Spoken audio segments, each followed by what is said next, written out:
present. We do have full council people here. So I'm going to go ahead and call our meeting to order so that we can proceed with what we've got to do tonight. Our first order of business tonight will be to discuss the agenda items. City Manager? Mayor and Council, tonight on your consent agenda, item 4A are the minutes from the January 30th workshop and the February 6th City Council regular meeting. Item 4B is a resolution to enter into a joint election agreement with Dallas County and other jurisdictions. Now, this is for the May 5th election. The agreement is enclosed in your packet.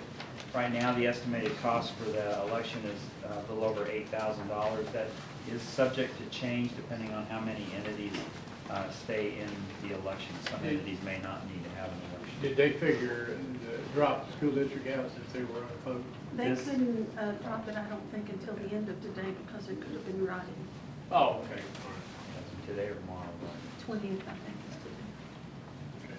But we do have funds budgeted for that. The next item is item 4C, which is a resolution authorizing an application to the Criminal Justice Division, the Office of the Governor, for rifle-resistant body armor. This is a fully reimbursable grant, so there is no match required, and this would allow us to purchase an additional 8 sets of body armor.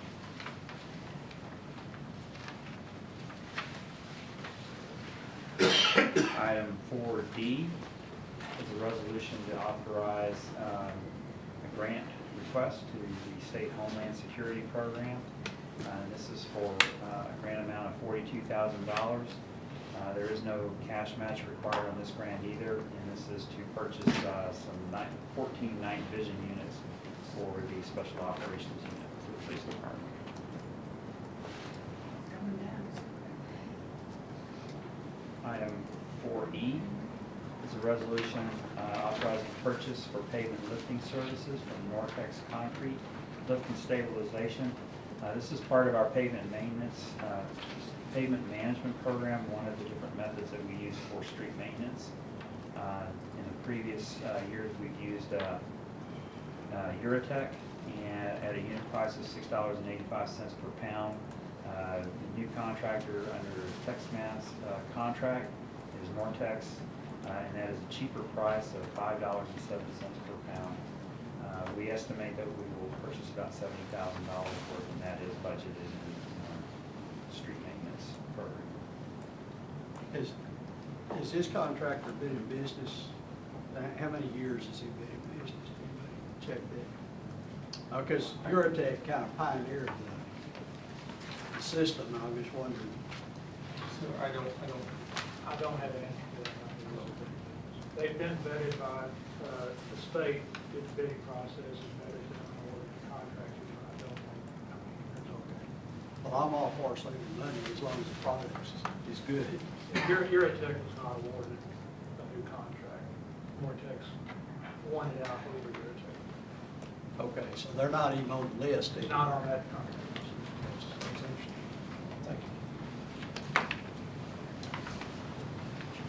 Item 4F is a resolution authorizing purchase of fitness equipment from Team Marathon Fitness.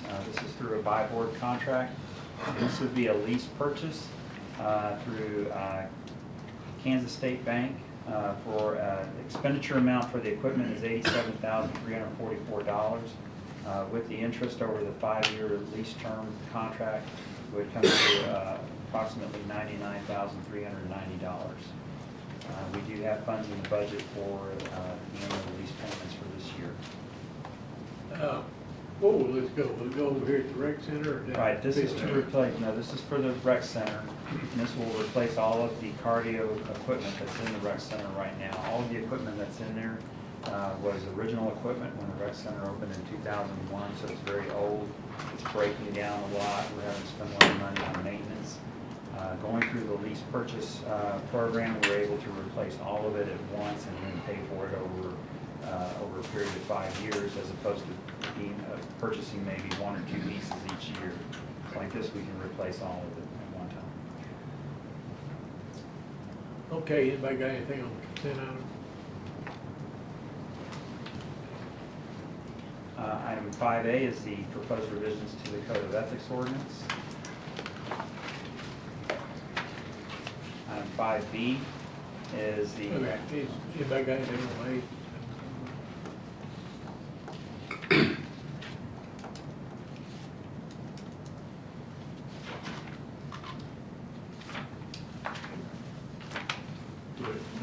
the copy we had asked for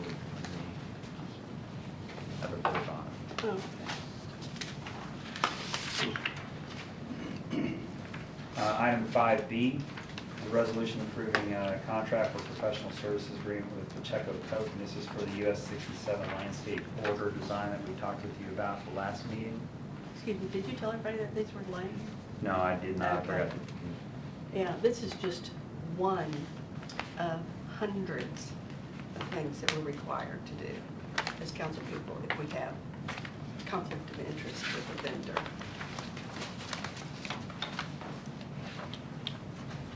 And there's a copy of the form you're supposed to fill out. There are many, many, many things.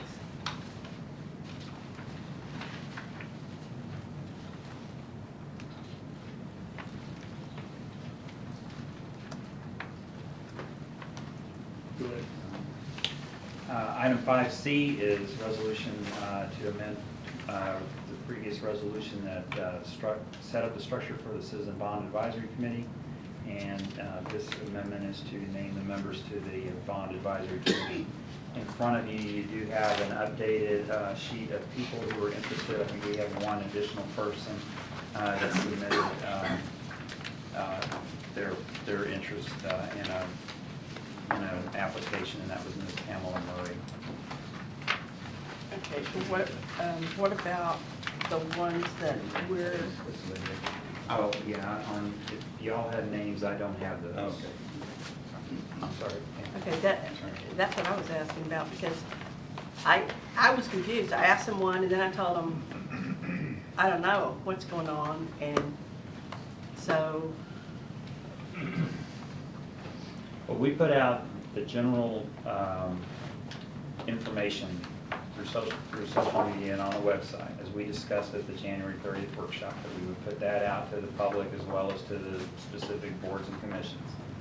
But y'all had talked about going out and getting other people interested. I think even Councilman LeBlanc suggested going 5 doors down on either side of where you live and talking to people. So y'all were going to go and talk to people and bring nominations as well. I don't have any of those names. None of y'all, other than Councilmember Rutherford told me the other day that he had someone, but I don't know of anyone else. So I had assumed that y'all would come in today with those names. And then what we had done was provided you additional. Well, and you guys are going to have to help me, because in the 30th session, when we had that workshop, according to the PowerPoint presentation, and I thought I put it, but I didn't, the 7 of us were supposed to pick one person, correct? And then from the departments, those departments were supposed to send, I guess, their names if they were interested in someone from that department, if they were interested in being on the board, on my committee. on the committee, the bond committee. And then we would have 3 people from the Chamber of Commerce. So when this thing went out across next door and just asking people, that's not what we said. We would appoint 7.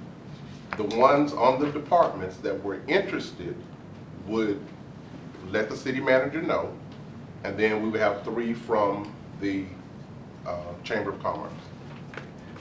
We did not decide on how this thing has been going about just putting it out there, because we said one of the things we wanted to make sure is that we had some fresh ideas, fresh voices, fresh people on this committee. Yeah, we did say. Yes, we did. Patrick, you said.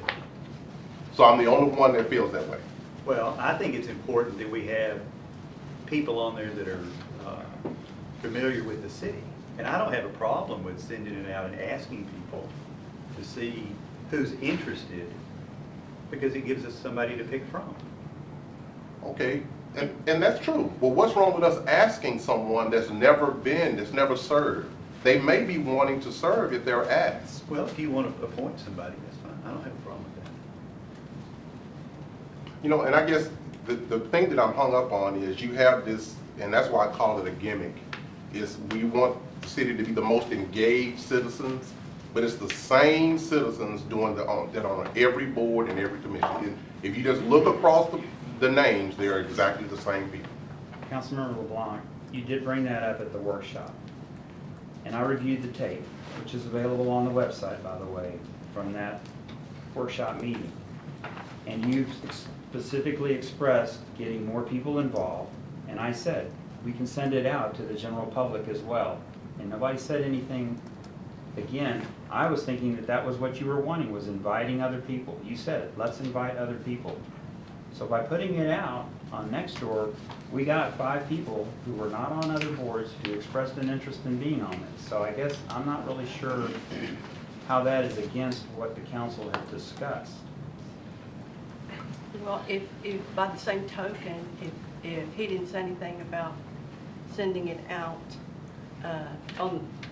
to the general public, nothing was said about having, because I remember he said it too, and I thought, what a great idea to have fresh faces, and to not keep, and to quit putting the same people on every board. Go ahead, you go ahead and do it. Well, but what if we had 15 new people that Uh-huh. have never had any contact with the city? Except and pay taxes? Okay, they pay taxes, but they're not really aware of what needs to be done. What the bonds are going to raise money for. Nobody else is either. We haven't made a definitive decision on that. They're starting from the get-go like everybody else, I think, unless you've had some meeting I don't know about. There I was haven't had a- any meetings. Well, then we don't know. I've been left what off it's- emails, but I haven't had any meetings. The Parks Board has spent Then we don't know what it's much for. time get together a park master plan. We've had the P&Z committee spend much time going with the comprehensive plan and those people who are on that committee. We have some very engaged citizens that have invested their time and their talent that would like to see some of this through. And I think we should respect that. I also think we should respect putting new people on, new faces, but those new people need to be balanced with those people that are engaged and that know the machinery, so to speak. What you're doing on this committee, I didn't go 5 it's doors very down. important because you're setting what's gonna happen to the city for the next, probably 10 or 15 years. And so, really, with these various committees, a lot of them have studied, like with the park department, they've got a list of things that they want to see put to the forefront. There's nothing wrong with them throwing that list out. But we'll set the direction of the city for the next 10 or 15 years. If we issue $19 million worth of bonds, then that's going to be what we've got to do. Because we've issued bonds with specific dollars on them for whatever we plan to do. So it's not fair to put you need a balance of the committee. I agree with you 100%, but you also need some people on there that work very diligently to make sure that we get some of these things that they worked on, like the park department with their park master plan. Well, I'm not, and I guess that, I'm not saying that the parks, the library, whatever those departments, I'm going back to the workshop we had on the 30th. There were the departments need to be a part of the bond committee, and I'm totally for that. But You're saying the committees need to be a part, not departments. yeah, a person from that department needs to be on the Are you talking about staff, or are you talking about He's talking about somebody on the committee. committee? committee. Somebody on the park Park department committee needs to If be the on department this. is staff, Yeah. Right. committee is, needs to be on that, on the Citizens. bond committee, okay? But when I was under the impression that the 7 of us would appoint someone, we would appoint someone, and then we would pick from those people from those committees, the 3 from the Chamber of Commerce, and that's how we would have the 15 to 19. I'm not understanding that last part. The We 7, would pick from the chamber, what? no, the committees, the parks committees. It was my understanding that the city manager was going to send an email to that committee asking who wants to serve on the bond committee. And from those names, from those names, we would still, as the council, we would still have the authority to pick from those names that told him they were interested, that these people would be on the committee. But the 7 of us would pick a citizen to serve. That You that were was, nominated, I so. think Right. that's no, what we're we doing. said, No, that's not what we're doing if we're putting this out. That's not what we're doing. no, this is the No, list this of is people just who a are list. It's a interested. list of people that are And we- interested. This is the list of people. We still, you pick Interested in somebody, serving. I pick somebody, and then we've got this list of people from the boards and commissions that have expressed an interest in serving. The council picks from this list who we want on the committee. Well, how many people come from this list? Well, this is a list of people that sent their application in. I got it. Okay, so 7 from us, and how many from this? Well, it's Well, a- When the, in the resolution and in the It's in the PowerPoint, when resolution. we talked to January 30th, what we suggested, and the council seemed to agree, was 1 from the Planning and Zoning Commission, 1 from the DCEDC, 1 from Neighborhood Vitality,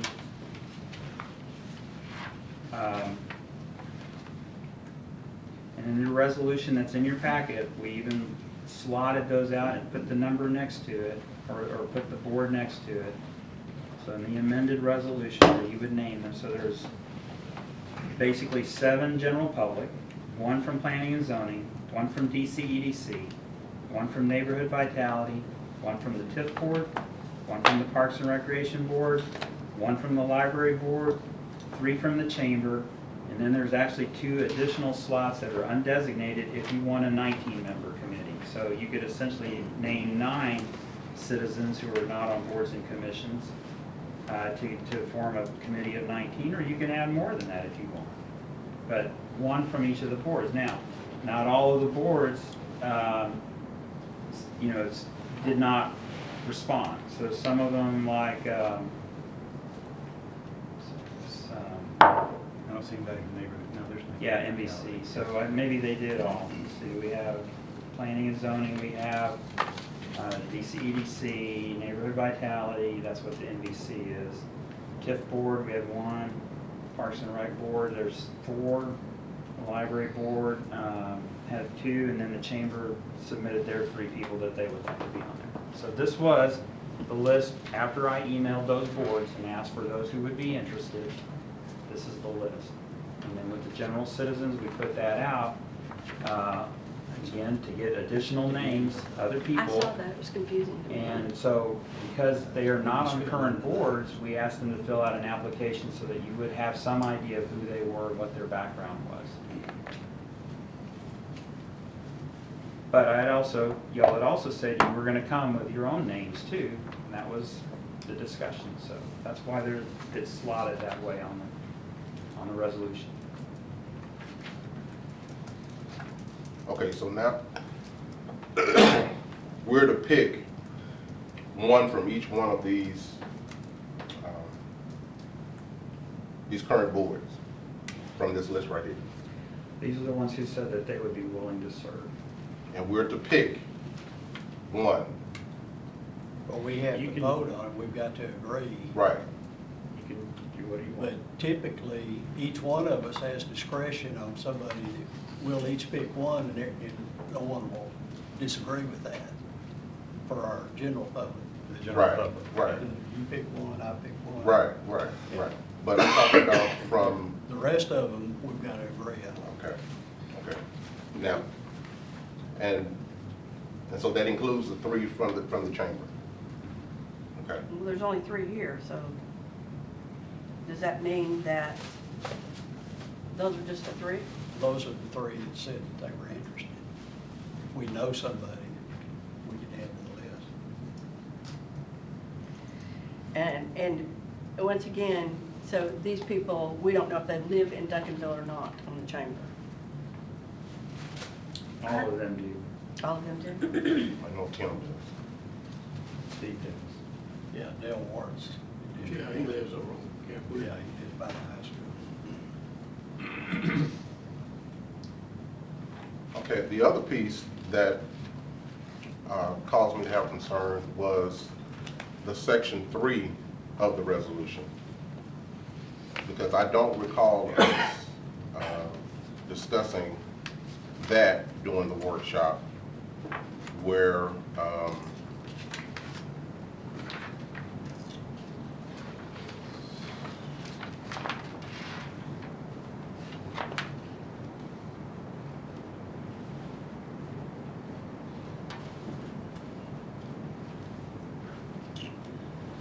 that a person from the staff would be appointed ex officio. Trying to get the exact words. It says ex officio member and secretary. City manager shall designate a staff member as committee liaison. Okay. And that was nothing that we discussed in the January 30th workshop. So I don't understand the need for that position. That's pretty standard with all of our boards and commissions that we designate a staff liaison to the committee to assist them. Well, and it's just like I said, you know, and you guys, really, a lot of this, you know, I'm trying not to chalk it up to my being a neophyte to this process. But if it's intimidating for us as council members to be liaisons to committees, then how can it not be intimidating for a staff member to be on here with these people that we're going to appoint? It can't be one and not the other. We had a whole big hoopla because we were so-called intimidating to staff as councilmen as being a liaison to a committee. But now we're going to appoint a staff member to be on this citizen committee. It just can't go both ways. It can't go both I ways. think you're confusing something. That staff member will be the secretary who will record the minutes. That staff member is only there to answer questions if they got questions. That staff member is not there to direct or guide the committee. Well, Mayor, neither are we. We're not there to guide those committees. We're just there. But the difference is, you as a council person appointed that committee. I felt intimidation. I've never been for it because I felt intimidation when I had two council members that were breathing down my neck when I was on P&Z for 3 years. And I felt intimidated. Laugh about it, John, if you want to, but it's the truth. I've never seen you intimidated. Well, I was brand new, first 3 years on the council.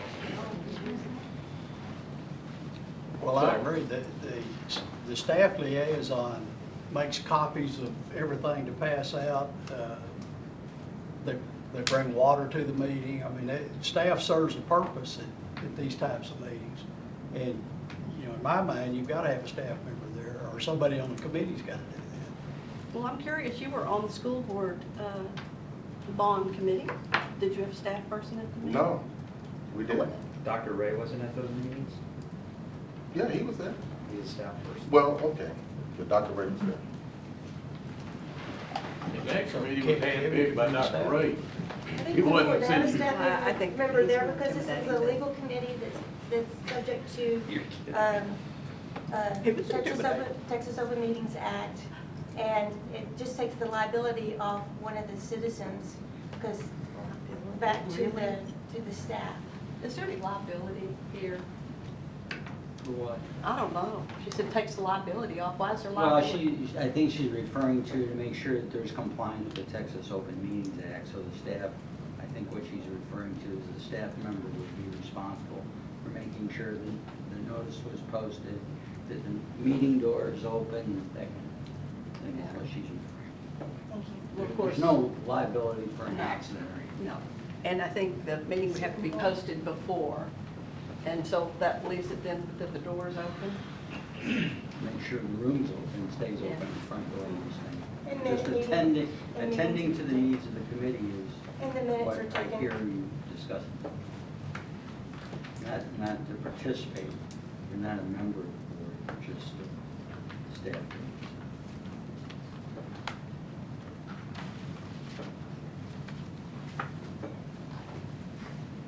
Do you have a comment?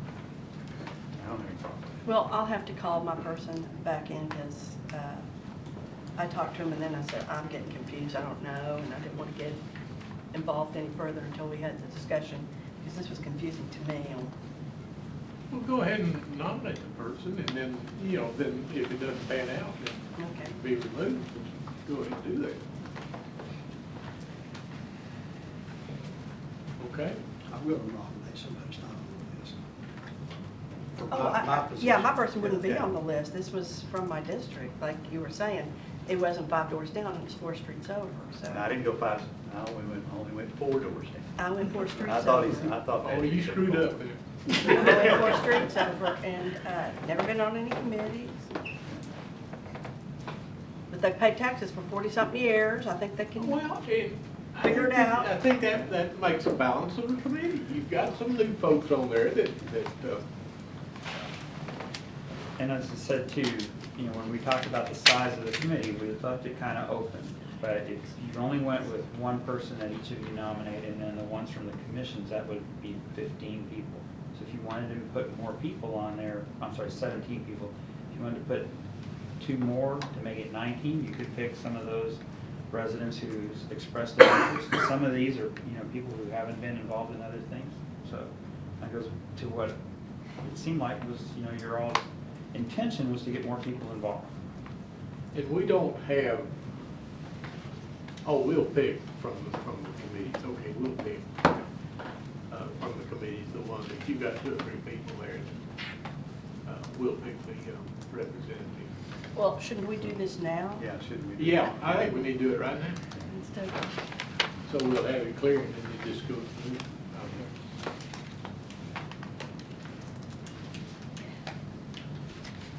You want to start with your committee members?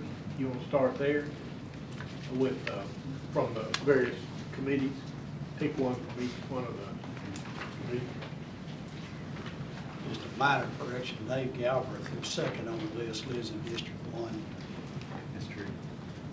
yeah, most of these do. They got But District. if we start picking the one from the boards and commissions, is what I. He's on the, he's on a split, he's on a split street. I'm He's sorry. trying to correct the record. It Yeah, says 2 I'm here, he wants to correct it to 1. Just put a 1 on it. Oh, okay, all right, you were just making, Yeah, it's just a. okay, all right, got I it. think he's on the, he's always told me.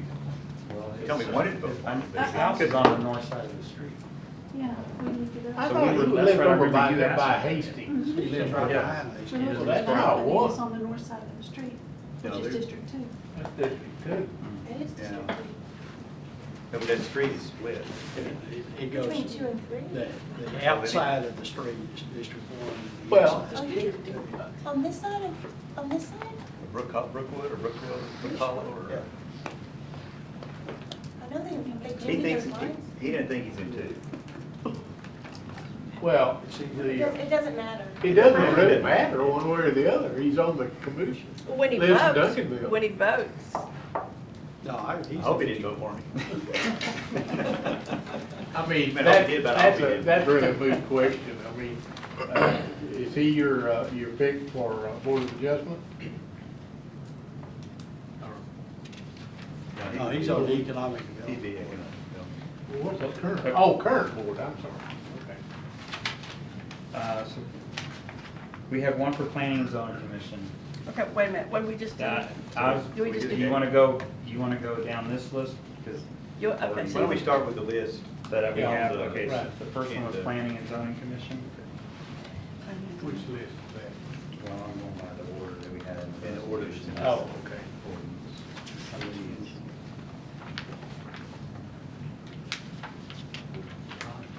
Mayor, just for clarification, when we get to that great seminal moment during the meeting when we actually have to vote on this, is someone taking down the? Yes. Yeah, I am. You got 2 people over Mary's here. still here, she hadn't I jumped ship understand. yet. Our staff and the is. Okay. Well, I'll say on P and Z, Greg Zilka is chairman. He was on the school board and got a lot of knowledge. I would say that, What about Kathy McKee, who is she? I don't know who Who we- Kathy is, but, Where we at? yeah. Planning and Picking zoning. one in the planning and zoning. But with Greg's experience, I think that he would be well served to have him since he was on. He was on the comprehensive committee. I just want to make sure that we have it a fair number of women. I'll nominate You don't want it all men? I'll nominate. Okay. You'll nominate one? Good for you. Okay. I'd like to see Greg Vilka, so I don't know what the rest of you I'm good. Okay. think. Okay. The next one is DCEDC.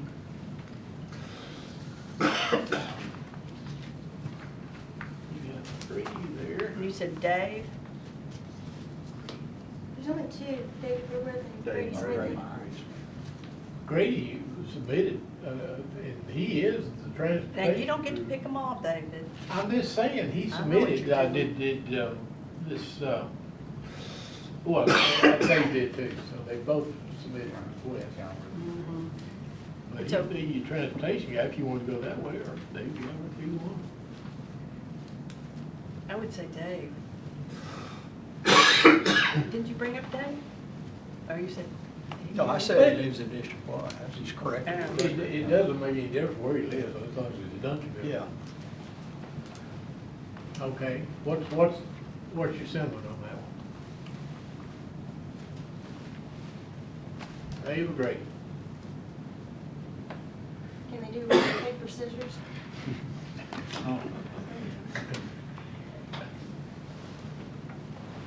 Dickinson? They could be appointed to another position if you want both. Oh, you don't want too much from that. But, you know, that's all your thing. I was just trying not to, Okay, I'm Get hung gonna up do to this, this. I'm gonna do this. How many for Dave Galbraith? Raise your hand. we can't vote back here. But this is giving me an idea I who think it of that. will be, we're not voting. This is not official, we'll name it. Can't vote back here. All I can do is advise you, I can't. force you to do it. How many loves Dave Galbraith? Nobody loves Dave Galbraith. Really? I don't think I'm the way for it. Loves him? I mean, thinks he's a very bright engineer.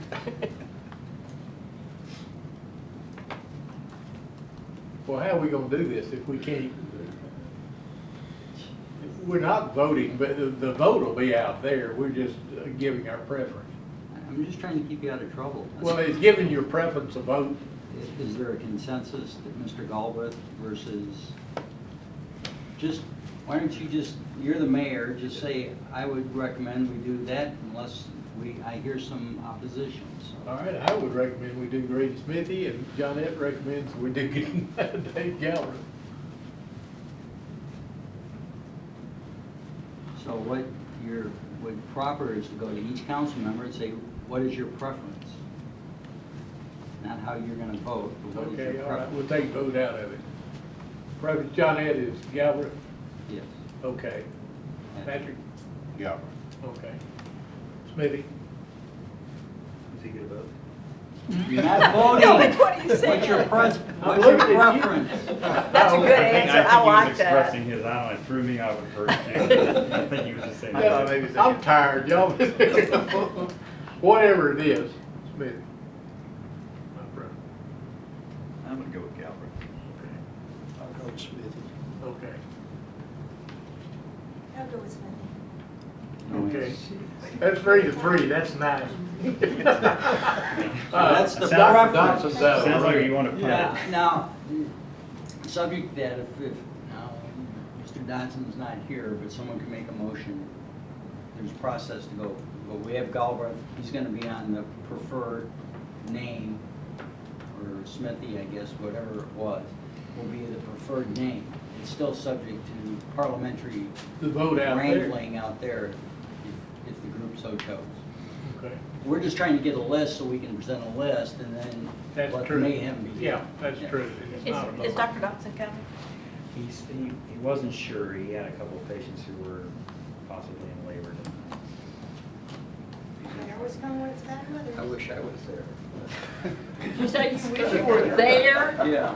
Hello, would you like to be in labor? Okay, I'll tell you what, we'll break this. You vote for who you want to, and I'm gonna recommend Grady Smithy as mine.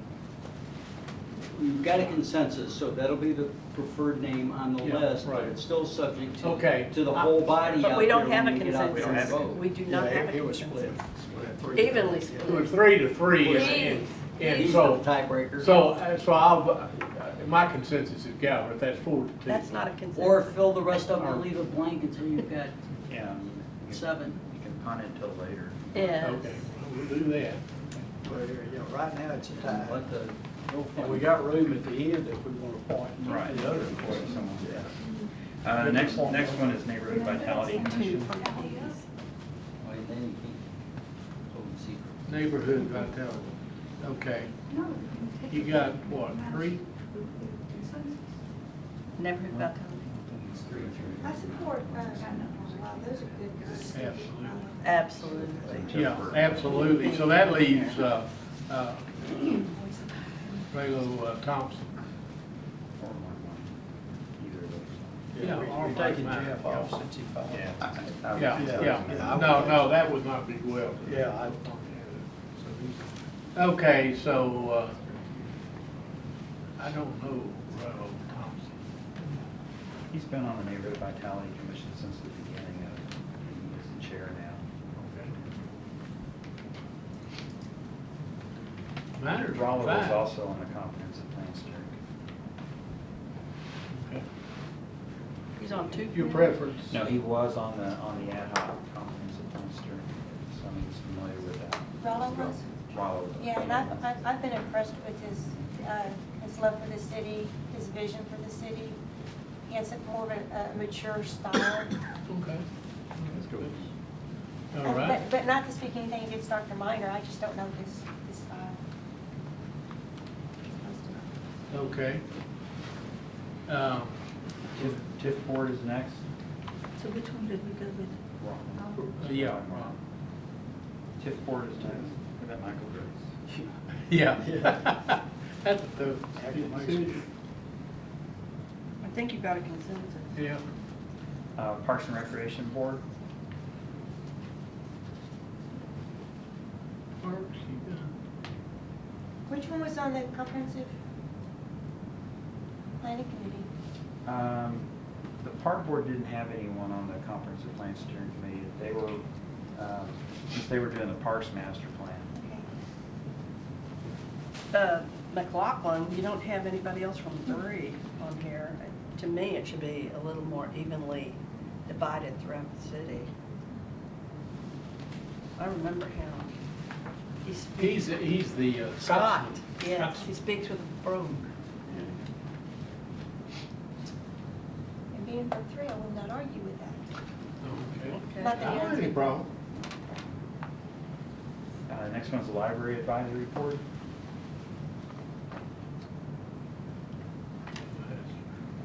Joe is the youth director over at the Christian Church. And Juan which church? at the Christian Church.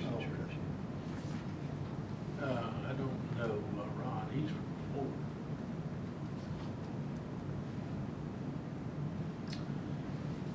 Doesn't matter to me. Which one? Ron. One chop. Oh, Juan Chapa. He's on the library board. Let's see, I'm trying to think of. He's kind of, he's got dark hair, he's kind of quiet. He's been on the library board, I think, for a few years. He's since I've been here. Well, maybe we need somebody from 4. Do we get to be from Who is? 2? I don't know, because 2 and 4 neither one has anybody. No, there is a 2, Mike Grace. Grady's from 4. So, please be rude. Bye-bye. Okay, what's your preference? On, between Joe Hassler and Juan Chapa.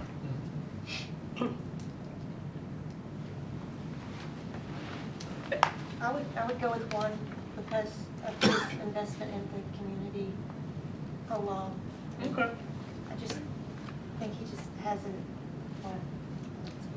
I don't know Joe Hassler. He could have the same attributes if anyone wants to speak. He's a to him. great big guy with, Yeah. with a beard. He's the youth director at the. At the Christian church. Okay, reference one, jump on. Okay, what's the next one? Then we had 3 slots for the chamber of commerce. 1, 2, 3. Those are good 3 right there. Yeah, those are all excellent people. Everybody on the list is excellent in their own way. I didn't say the others weren't excellent. I just said, they qualify in my, all 3 qualify in my opinion. And I know, I think we should just be careful on talking about who's Write it down. investing Yeah. more in the city and who's more wonderful. Print a copy of it, fill it in. Okay. And then the others, there's 7 general public. And then if you all, again, if you wanted to designate any additional people, you can. If you have, each of you have your person that you want to nominate, we'll write them down. That way we'll have the whole list. Terry Webb. That's the council person, I think. I've got Amanda Rollins Martin.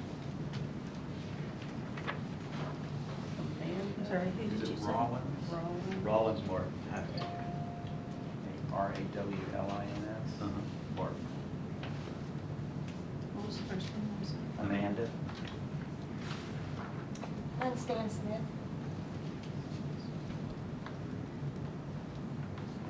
Dr. Johnson's not here. Councilmember Jameson. Wayne Stanford. Is that Standifer? Councilmember LeBlanc. I don't have one at this time. Mayor. Grace Smith, he'll be good for transportation. Well, then And you that are, will, that if will you cure could, the other problem you got. We do that one, we put Put Dave Dave. Galbraith for DCD. Beg pardon, I'm sorry. Yeah. What'd you say, Bob? If you put Grady there, then that pulls him off the deed. and you won't Yeah. put That's Mr. right. Galbraith. So that cures the problem there. do that. But it I'm became, just making my list. What's yours? Are there any additional people that y'all follow? I talked to Dr. Dobson the other day, and he was talking about, he's got a young guy that kind of Robert interned. Smiley. Robert Smiley. He's like 23, 24 years old, and he's in paramedic training school right He's now. in Said, District 5. said he is one wheel of a kid. He's very impressed with I him. know who he is. This, I don't it's, know. He lives in the Duncanville. Smileys, yeah, they,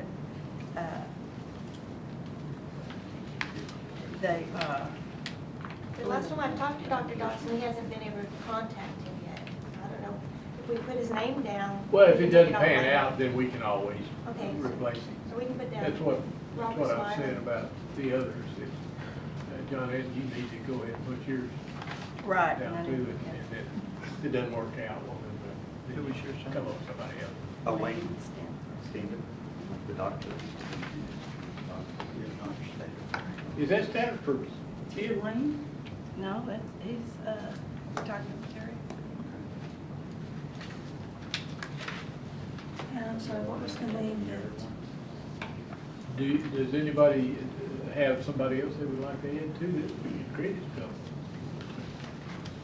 I don't think that we probably should make it too huge. It Can we do becomes it? sort of, We have What was 17. the name that called out to us? Is it probably a 16? Stanford was his last name. What Yeah, was, 17. what was Dobson's nominee's name? Robert Smiley. Robert Smiley. And it's the son, the father's name is Robert Smiley We also. got 16. So it Oh, would okay. be the son. You're also second. Yeah. He was very impressed with him, Son of Smiley. young man. So that would be 16. And at the last meeting, when you established the committee, you also amended the resolution at that time to add a city council person as chair. So that would be 17 slots. And if you wanted to then add a couple more, if you wanted to go to 19 or so, that's, you know, or leave it as. does he do your yard? And you must miss You, you say. does Robert Smiley do your yard? Well, I'm No, counting the that's two John. that don't have a name. But that's brother Robert's. Your brother, he Councilmember does your yard. I asked about Robert, and I thought he wasn't in So town. there's, Okay, all right. that would be 16. On this, there's TIF is listed here, do we want Yeah, Mike Grace. Not great. are we putting him in there?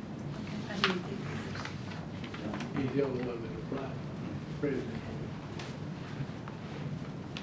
And on the Board of Adjustment, there wasn't a place for Right. him He just, here, so we're just. well, he's interested in being on the committee. Yeah. It's just, there was some. Well, we can go ahead and name what we've got tonight, and then we can come back and add a couple if we want to, or whatever, right? I don't think we should come back and add more. Are you talking about, I mean, if we go ahead and approve these names tonight, go farther. oh, if we have to change one out or something? You have to change one out, or if. I don't think if we should make wanna- it too huge. Well, it's 16 right now. 16, it needs to be one more. The resolution calls for 19, that's how many slots you've got. We can change the resolution. Yeah. Yes, you may, and that's on there tonight, so I just, whatever you need to do, if you make a motion, you want to keep what you've got now, then we need to amend the resolution Okay. from 19 down to whatever number you're happy with. Okay. If you want to leave it at 19, there'll be some vacancies, you can come to the subsequent meeting and add those names. Okay?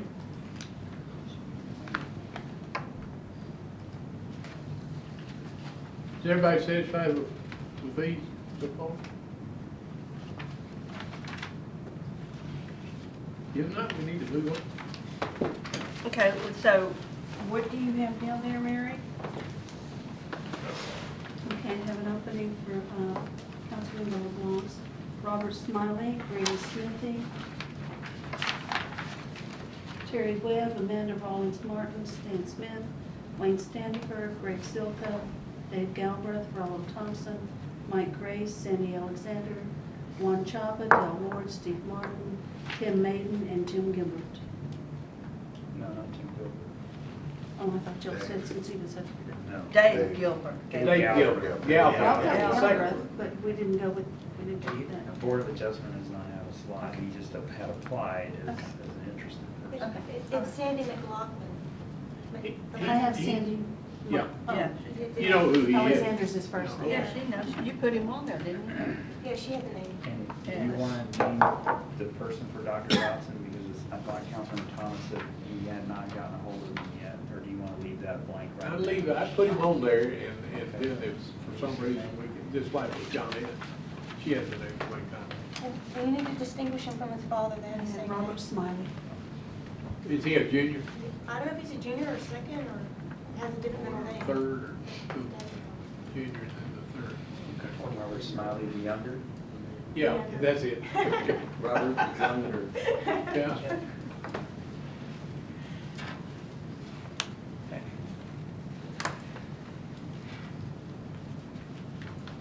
Okay. No, there.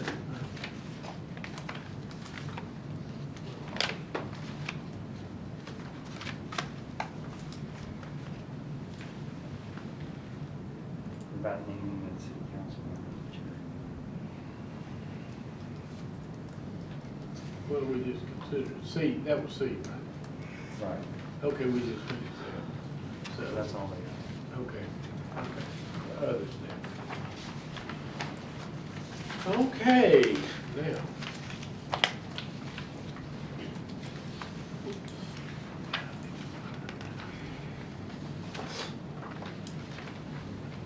We've got 2 or 3 different things. How do y'all want to handle this? This should be I would think, a short meeting out there. Do you want to come back, have a meeting, come back in here to finish up? That was a good question. I know the answer to that. Yeah, I was gonna say, no. What are we fixing up? Well, we've got these other items, but it's getting, we probably could take, what, 1, maybe 2 of them? Oh, you mean, We're running out of time. oh,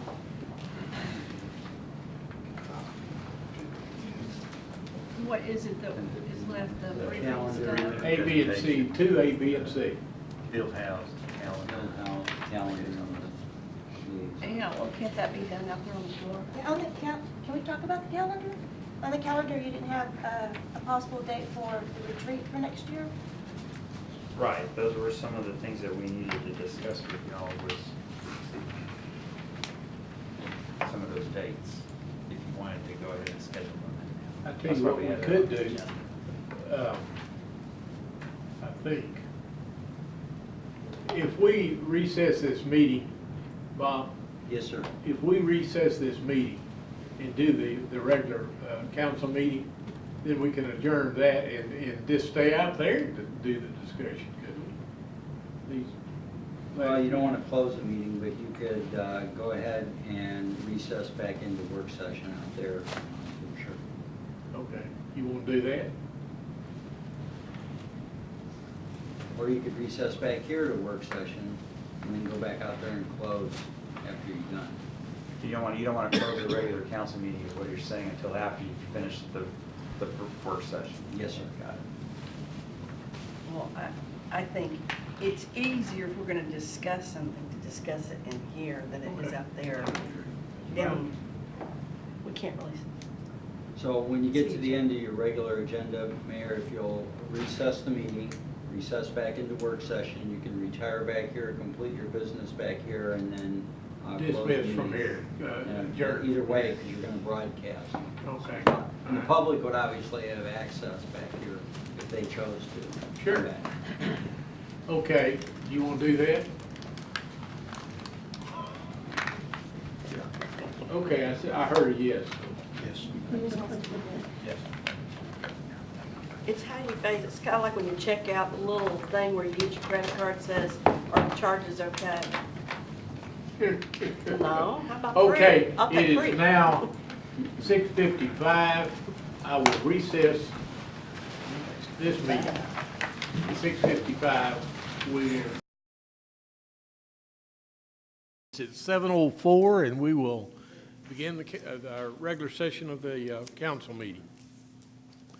Our first order of business tonight will be our invocation given by First United Methodist Church of Dallas, the senior pastor, Frank Allegria. Duncanville, what'd I say? I'm tired tonight, folks. I'll mention to Andy Stoker that I represented him here, right here. And following that, we'll have the Pledge of Allegiance to the flag. So please stand. Let's bow our heads, please. Almighty God, we give you thanks for this day. We also give you thanks for the rain. We thank you, Lord, for the city council and everyone within. And we ask your blessings upon them, Lord, upon their hearts, upon their souls, upon the wisdom that they have, Lord, and that they will need to make the decisions necessary for this great city. And we thank you, Lord, for the citizens that are present and everyone involved, for the first responders and those that have put their lives on the line. So, Lord, collectively, as a community, as one, Lord, who chooses and wants the best for all, we ask your blessings upon us so we may be blessings. Give you thanks for the mayor and everyone. In the name of Christ, we pray always. Amen. Amen. I pledge the allegiance To the flag of the United States of America and to the republic for which it stands, one nation under God, indivisible, with liberty and justice for all. Honor the Texas flag. I pledge allegiance to thee, Texas, one state, under God, one and indivisible.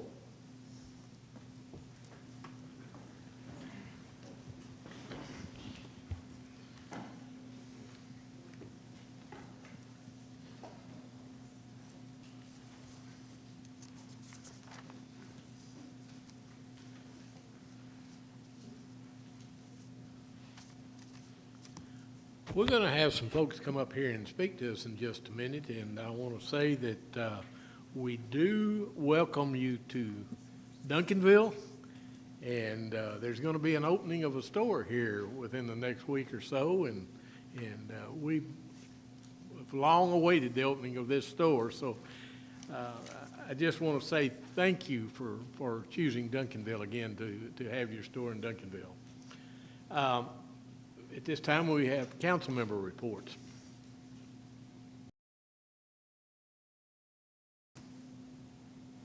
Thank you, Mayor and Council. I do have a couple of items this evening. First, I would like to let the public know that we are, as you probably are aware, we're undertaking a community logo and branding effort. And so there is a survey online now that we're wanting the public to go on and answer some questions, which will help us as we move forward with a logo and branding effort. And that website is www.duncanville.community. Again, that's duncanville.community. It can also be found on our website. There is a link to that on the city's website as well.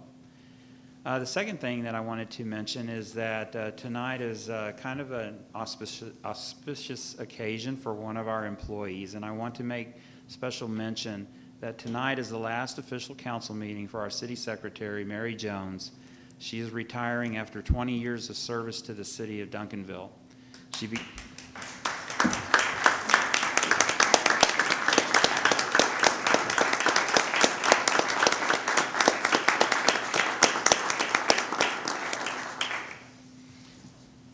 I would like to mention that Mary started in 1997 with the city, and she started as administrative secretary in economic development, and then also during that time served as the Main Street secretary and the design board secretary.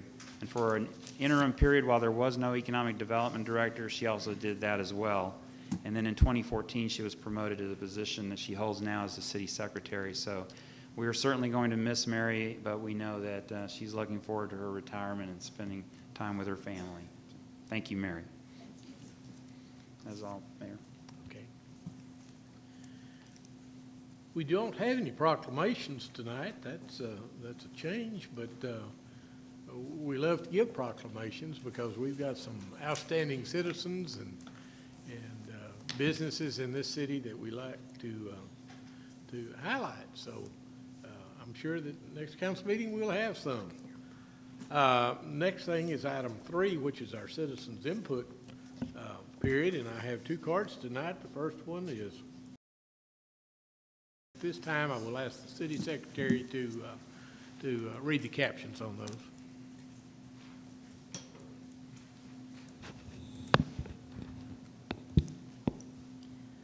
Item 4A, consider the minutes for the January 30, 2018 City Council Workshop and the February 6, 2018 City Council Regular Meeting.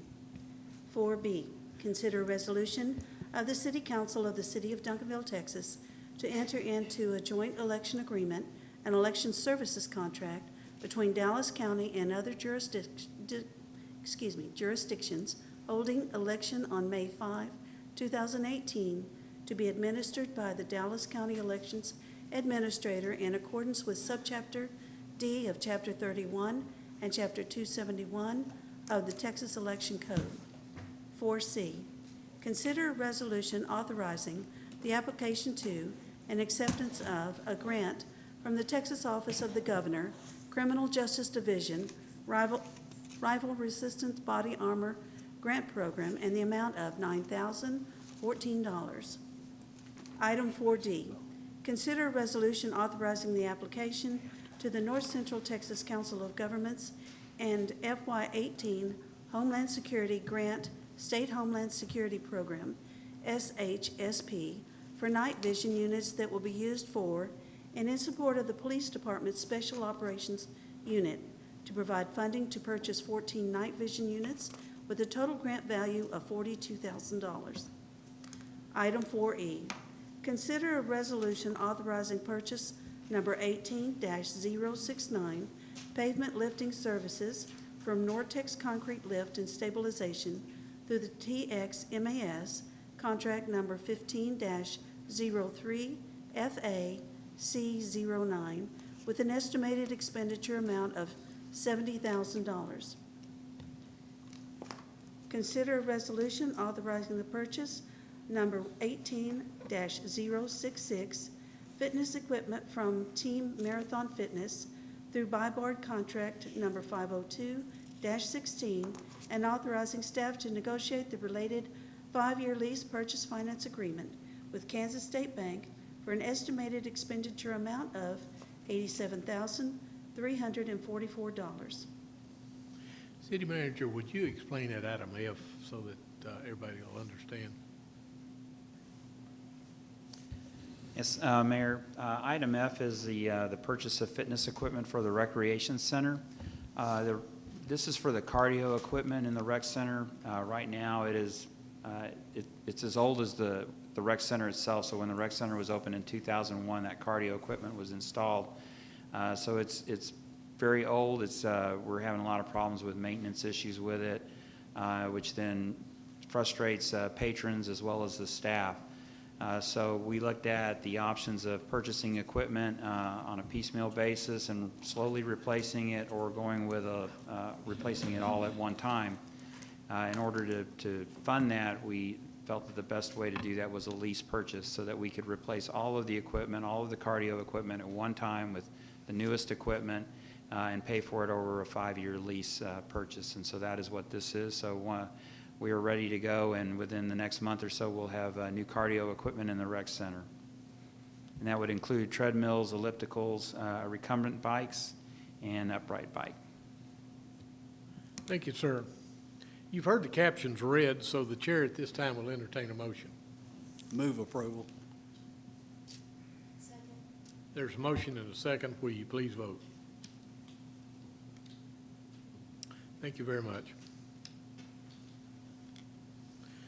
Item number 5A is to consider an ordinance amending Article 3, Division 2, Code of Ethics for elected and appointed officials, especially Section 2-54 Standards of Conduct and Section 2-55 Additional Standards of Conduct. We are going to, yeah, you're what? Oh, yes, we do. Okay, let's go. We originally had said that we wanted the full council here to vote on that, but Dr. Dotson has come in, and so we will go ahead and go forward with that. You want to speak to that? Mayor and Council, this item, as you said, is an amendment to Article 3, Division 2 of the Code of Ethics.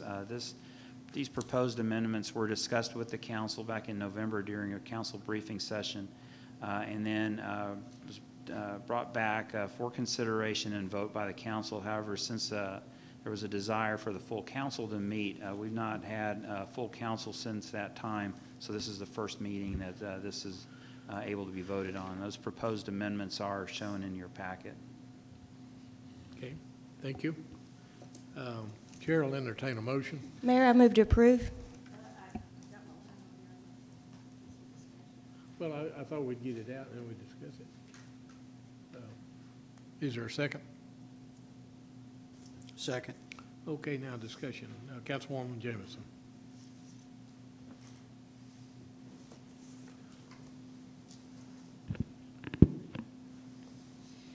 This ordinance is not meant to regulate council behavior. It's designed to put a political weapon in place.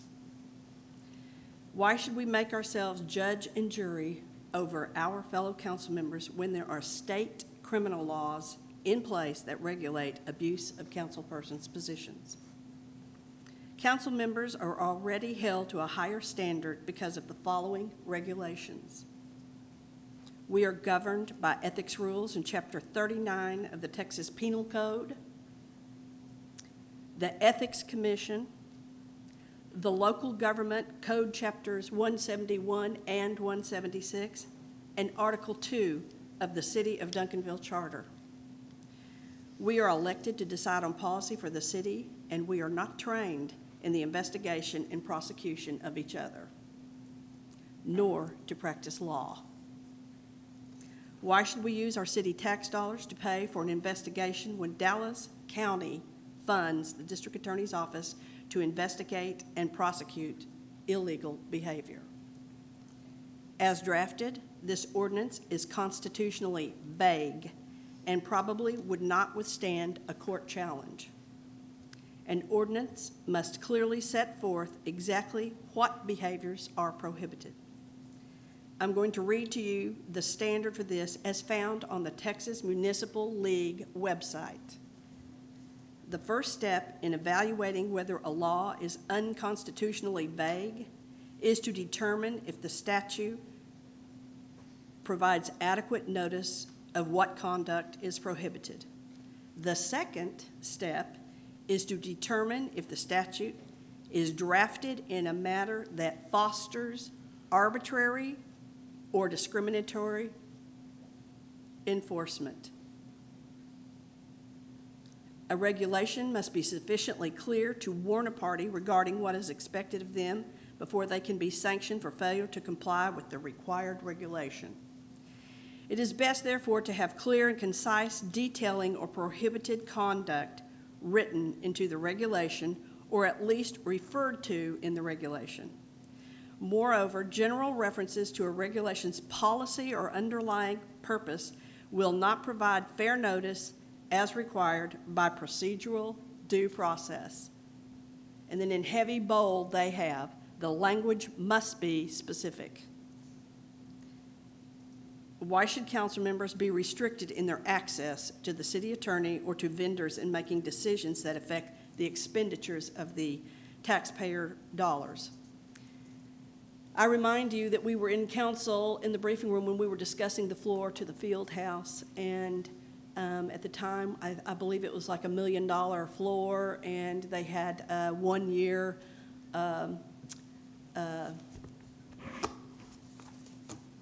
warranty on it.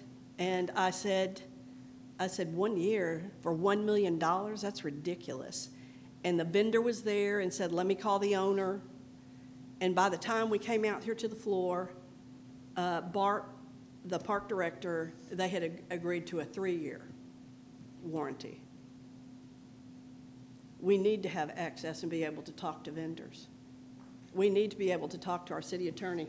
I call you to the charter, and it says that we appoint a city attorney who shall be a competent attorney, licensed to practice law in the state of Texas, and who shall hold office at the pleasure of the city council.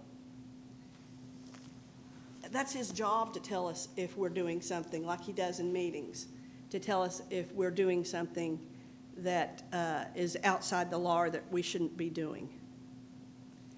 And so now we are expanding this, and when I say the description, when you say that you're not supposed to talk to a vendor, okay, what's your definition of vendor? Is it a vendor we've used in the past? Is it one we're using now? Is it one we're using in the future? There's so much that is subjective. When you talk about using too much of the city's time, we've covered that too in the rules of procedure. The city manager tells us, he goes to the person if he thinks that they're using too much time, and tells them, hey, you need to cut it out. If they don't agree, then then he goes to the whole council and says, I'm having a problem with Joe. He's wasting my time or whatever. So we've covered, and then tonight I handed out to you, or the city manager did. This is just one of many forms that we have that you're supposed to fill out if you have a conflict of interest with a vendor, or if a vendor has a conflict of interest with you. And we have just tons of this stuff. I think that if we needed our rules or laws further enhanced, our city attorney would probably tell us that we are remiss in some area. He's the one that we've hired to practice law, not council people. And I say again, this ordinance is not meant to regulate council behavior. It is designed to put a political weapon in place because, I guess we're supposed to be the judge, the jury, and I guess we decide everything on, and it's very subjective.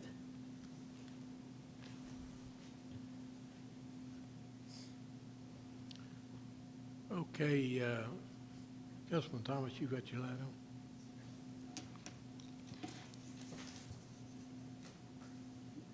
The changes in these rules to the ethics came out of a complaint that I filed. And the complaint is open to open records. What we discussed in the executive session is not. So I'm going to read from the complaint.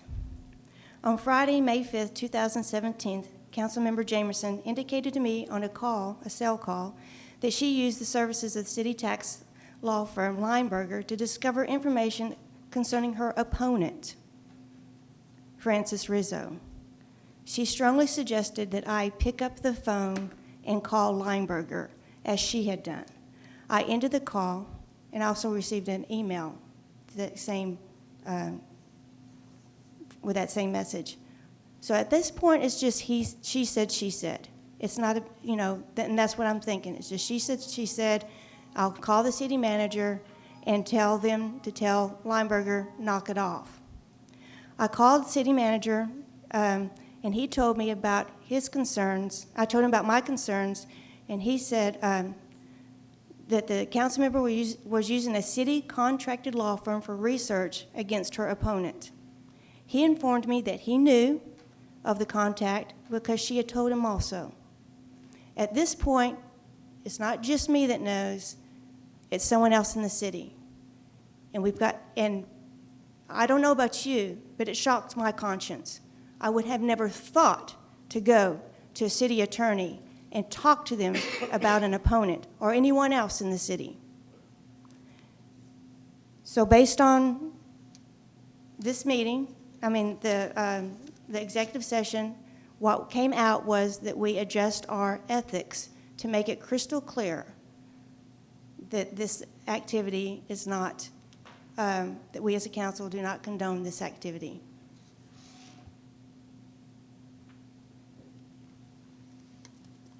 Councilwoman Jameson. That is not true. And I think that the city attorney can address this because she had 4 charges and all of them were dismissed. It was not, what she's saying is absolutely not true. And the city attorney can address that if you want about, did you find that what she said was true? I can't recall, and I'm not trying to get in the middle of y'all's business. I know there was a complaint filed. I know that I made my report to y'all in executive session about what the results of the inquiry were. That was something that I disclosed to you in executive session, and unless instructed by the whole council to reveal what was done in executive session, I will decline to address the issue. Well, she's kind of brought it out and threw it out here, and I'll ask the rest of the council, but I will tell you my side of it. January 17th, 2017, you can look at the city website to the past meeting. In that meeting, we sent houses to Lineberger that were repossessed for past due taxes. I don't recall any names being on them at all. There's pictures of the houses and the breakdown. I remember thanking God that I only had 1 in my district. Now, April, I get an email from a constituent who buys and sells real estate and asks me, and it's on the city website, city email, my email, did you know that your opponent had their house repossessed for not paying back taxes? No, I didn't know that, and I didn't put it together with the past person. I mean, the person in my district that we had sent on January 17th. That's public record. Once it's there, that is public record. So I'm thinking, on committees in Duncanville, you cannot serve if you owe back taxes. In fact, staff researches to see if you owe back taxes. Now, the reason why this is critical is because we vote on your tax rate. And I don't know if any of you would like to have someone vote on your tax rate who has no intention of paying the taxes. But that was of concern to me. So I called the city manager. He said, I don't know if you can run or not. I'll ask the city attorney. If you look on the website for Lineberger, and their full name, it's like 4 names, the tax attorneys, it says, and I pulled it at one point, I don't think I have it here, but it says they will talk to anybody because they sell the real estate once we send it to them on repossession. So you can call them, anybody. It's public information once it's at this point. I mean, it was a citizen who called me and told me. It wasn't me. Sorry to tell you, I didn't put the two together. And so it says they'll talk to anybody. So I called just to find out, is this the person? And, you know, is that true? And they looked it up and said, yes, that's the person. And then they started explaining to me about tax laws. I'm not an attorney, and I don't know about tax laws. And so the tax laws were explained to me that, you know, how you're held responsible. Now then, I found out from I did not go to the candidates forums. I was not up for re-election. And I found out from 2 different council people that I needed to look at the Chamber of Commerce candidates forum. They didn't say why. I thought that's odd. So I looked at the candidates forum and found Councilmember Thomas up there discussing my opponents, that there's just a mistake, it's a family matter, it's just a mistake, it's no big deal, and quoting scriptures like, you know, that we should love one another. I guess that's just limited to my opponent. But anyway, so I looked at that, and so I started putting it together, what was going on here. And also, we have a code of ethics also that says that you are not to counsel someone that the city has a lawsuit against. And for those of you who don't know, Councilmember Thomas holds a law license. I don't think she practices, and I don't know if she ever has, but she holds a law license, so she does have knowledge.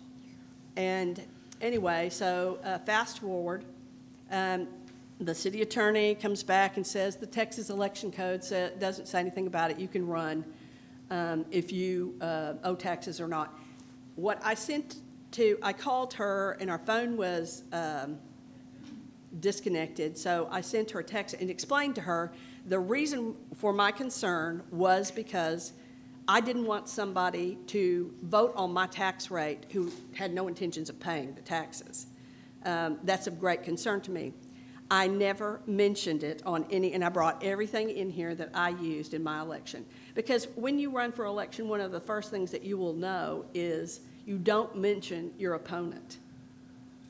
If you do, people remember their name and can't remember were they supposed to vote for them or not. So I didn't say one word about her.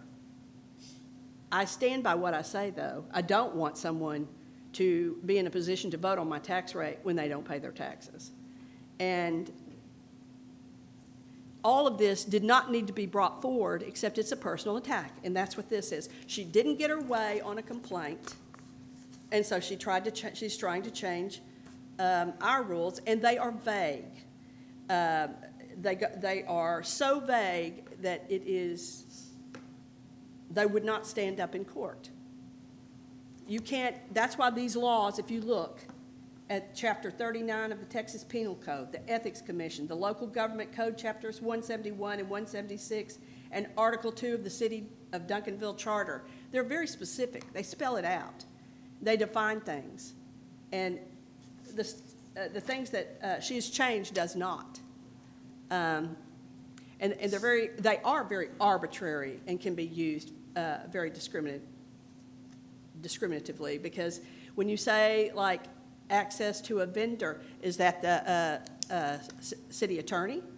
And so who's looking at that? I guess the city attorney would need to be told that anytime any of us ever talks to him, and that means if he comes into the office and the mayor's there, that he needs to make a note of it, because that he's talking to him. And then the city needs to write every vendor on a list, hand them out to us, and as we get more of them, and you saw we voted on several of them tonight, that we can't talk to any vendor. That was one of the charges that she made against me, was that I used city assets, and the city attorney found I did not. Anybody can call line barter, anybody, any of you. And when I asked them, they had, they keep records. They had people that had called. I don't know what particular piece of property, but they had people from Duncanville that had called. I'm sure it's on, because people, that's the property that people buy is when it's repossessed by taxes. And I didn't know about that. You know, I hate to say I didn't know about tax laws. I didn't know how they worked, and I didn't know that you could run for an election if you didn't pay, if your home had been repossessed and you owed back taxes. I didn't know that if you're over 65, they won't take your house. You can continue to live there. And you can pass it down to an heir, and if they're over 65, they won't take it then either. So you can theoretically keep passing your home down and never pay taxes. There's so much I didn't know, but had I not talked to them, and they'll talk to you and they'll tell you too, they'll explain it to you, that's not a city asset. It's, they collect taxes for the schools, they're across the state, across the United States. They collect for cities, for schools, and they also send the properties, I didn't know this, they send the properties to the sheriff's office and they're sold on the doorstep. So when we're elected and we come up here, we have to learn. We're just regular citizens. And we have to learn also, and the only way we can sometimes is from vendors and people that are in the business. I didn't know any of that. I'd really never had a reason heretofore to question it or ask about it. And so it was a learning experience to me, but that's why I called and asked, because it was certainly a surprise to me that you could run for election and not be paying your taxes and have your home repossessed. I even thought if your home's repossessed and you have to move, you're going to have to find a place of residency. Where is it? So you're saying it's here right now, but where's it going to be afterwards? You know, there were all sorts of questions. And I did have a conversation with the city manager, calling and asking him. He didn't know either. I think it's unfortunate. I can tell you he's never repeated a conversation to me that he's had with another council person.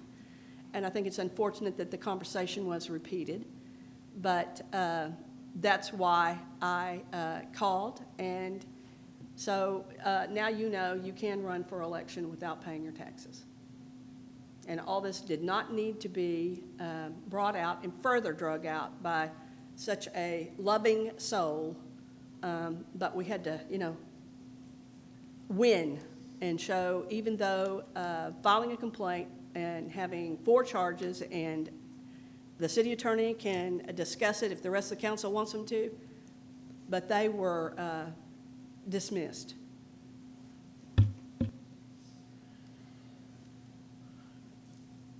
There has been a debate for a long time under the city manager council form of government. The city council is responsible for setting policy, for hiring a city manager, for hiring a city attorney. When we hire the city manager, he has complete authority over the operations end of government. So we are not permitted to instruct any employee. He hires and fires all employees. We're not instructed. We're instructed that we have no power to go to an employee and order them to do anything.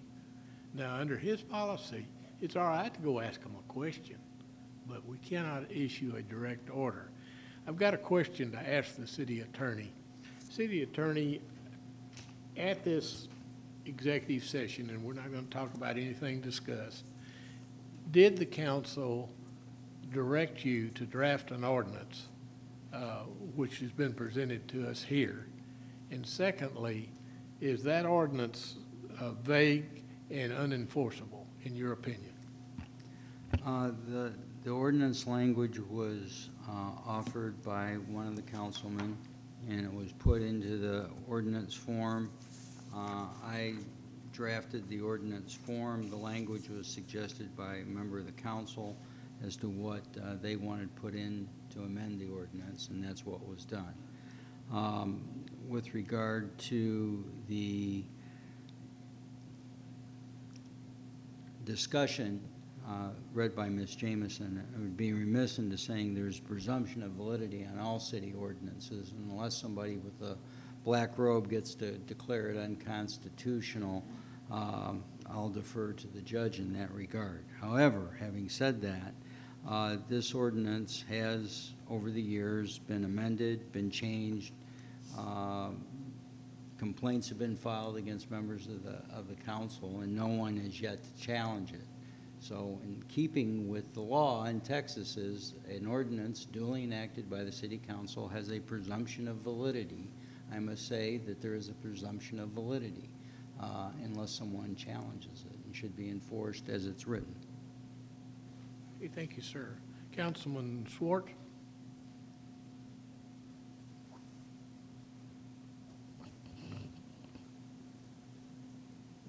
Just so the attending audience knows the section we're talking about here, I'm going to read just a paragraph. It says, no council member shall meet with any employee, employees, or group of employees of the city for political purposes while such employee is on duty.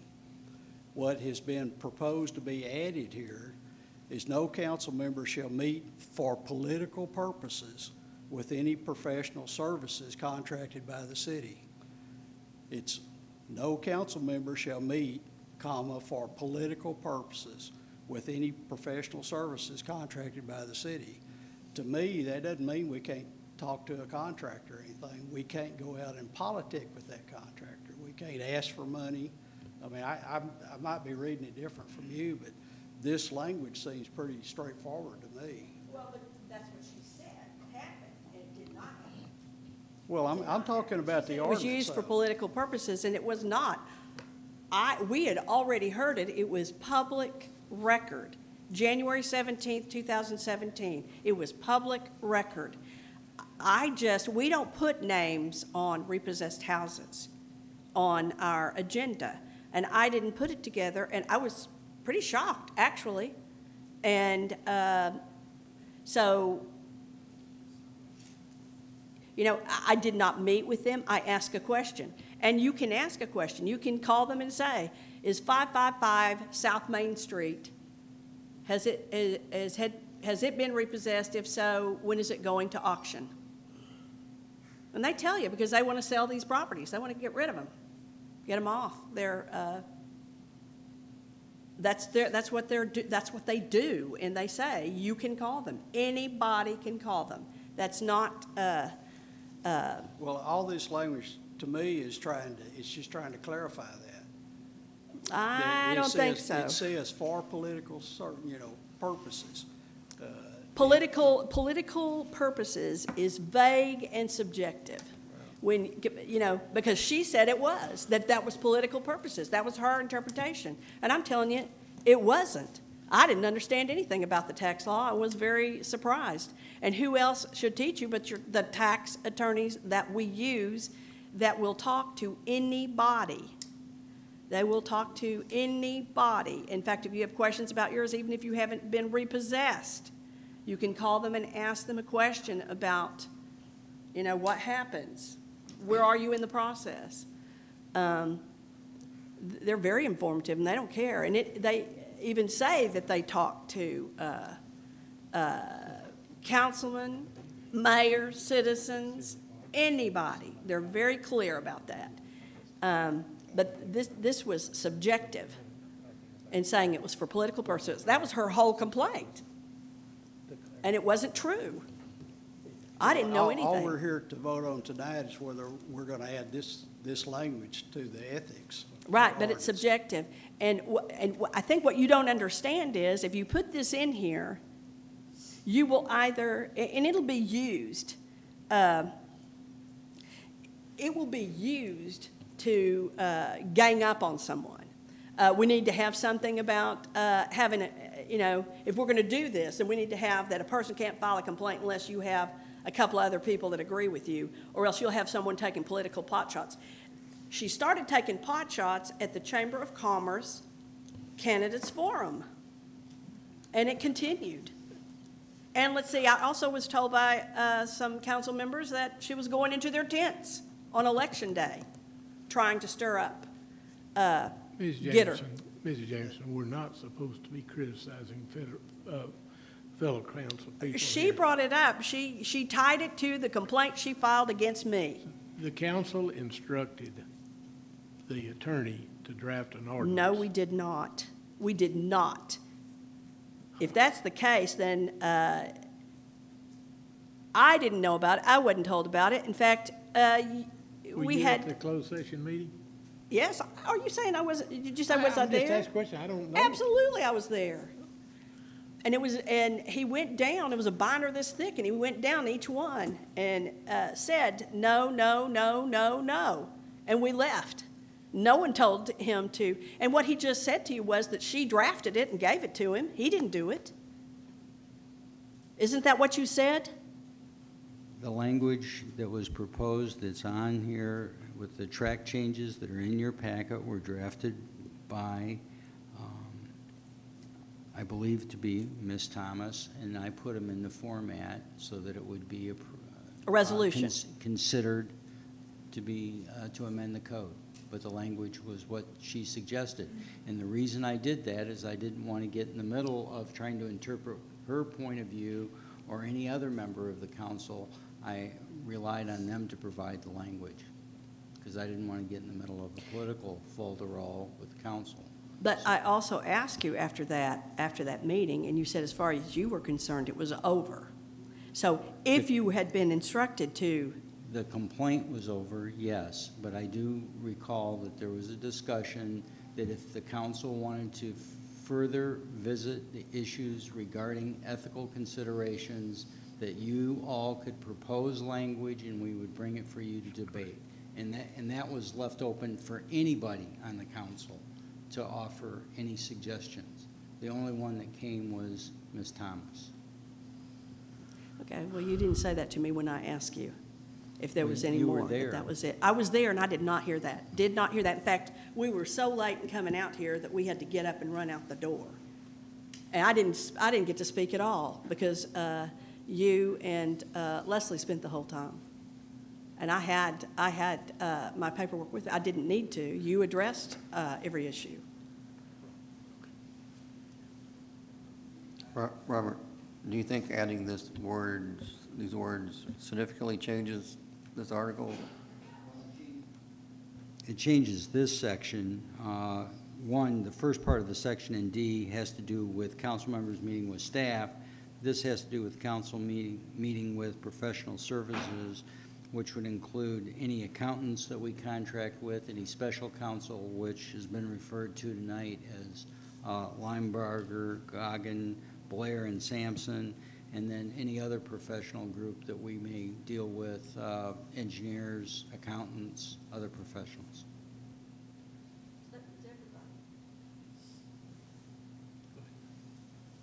Mr. Hager, would it be Yes, sir. too much for you to draft the words instead of taking someone's words from, since you are the city's attorney, would that be? Yes, I know. Yeah, to answer your question, we normally do that, Yeah. but because of this seemed to be a very charged issue, I wanted to make sure that I presented exactly what the council member wanted and not left it to interpret for me. So that's the way we did this one. Yeah. I'm thinking, and some would probably feel better if you drafted it as opposed to it being drafted by one of us as the hired attorney for the city, as opposed to a peer drafting an ordinance that may affect another peer. Okay. Okay, Ms. Thomas?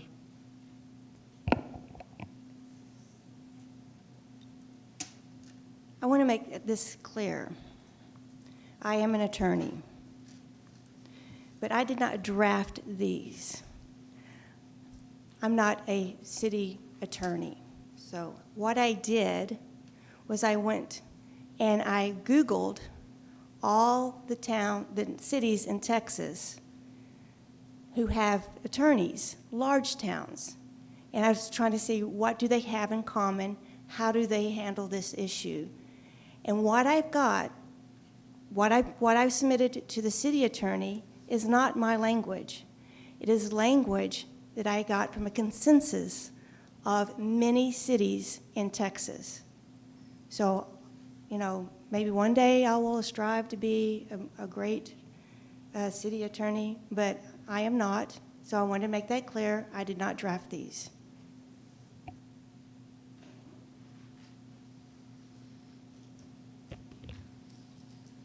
Ms. Jameson, one more time, and then we're going to vote.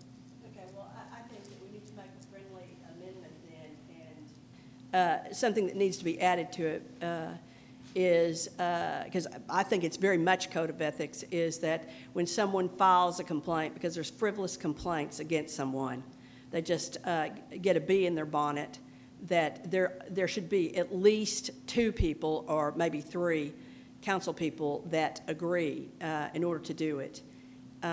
Because we have all these layers of regulations. And, you know, to me, this was very political. When I went back, I did not attend the Chamber of Commerce Candidates Forum, and when I went back and watched it, it's very political, absolutely.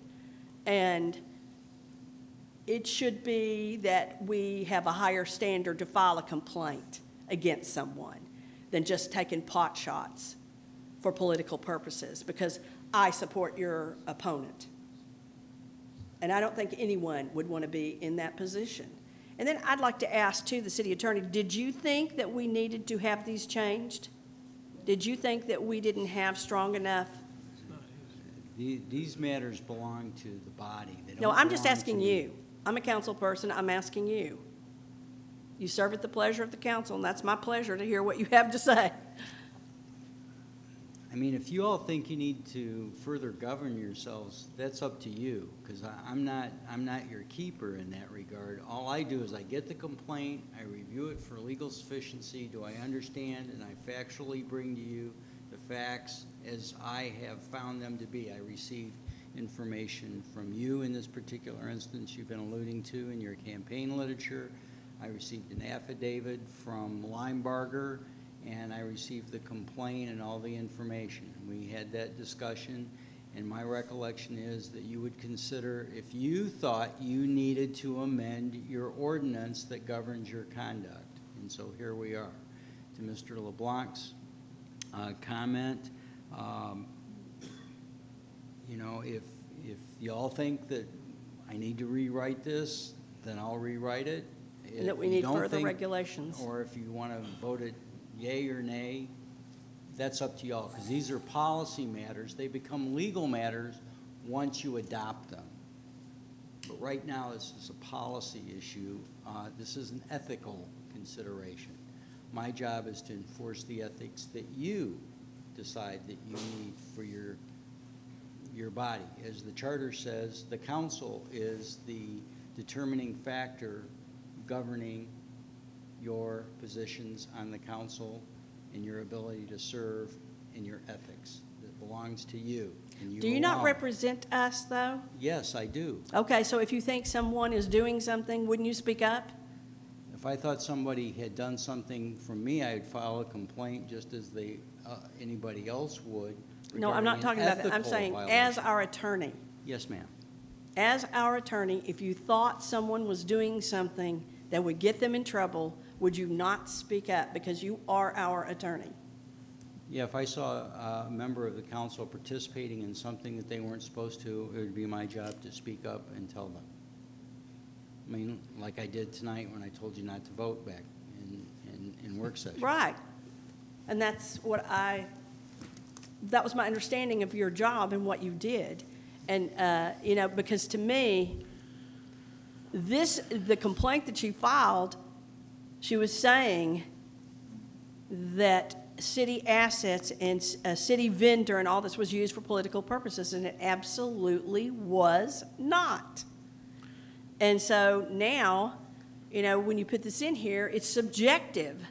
So you can file all over the place. I can think that David Green talks to you too much. And so, because he's in the office all the time, and I'm not.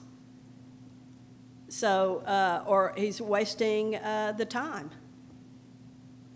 So this is subjective. It is so subjective. Well, it would be subjective from the standpoint if I was asked, if you saw me talking to David Green and you filed a complaint against Mr. Green and it came out that Mr. Green was talking about my wife or his wife because they've both been ill, then that obviously wouldn't be a violation.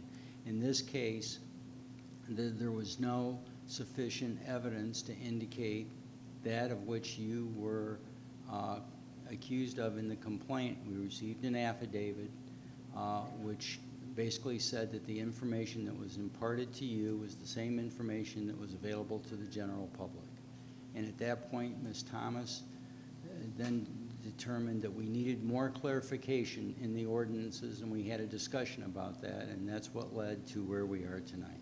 But to me, this isn't more clear. It's not more clarified that you can't talk. So is this saying, in your opinion, that we can't talk to Linebarger or a vendor? If you do it for political purposes, you may not.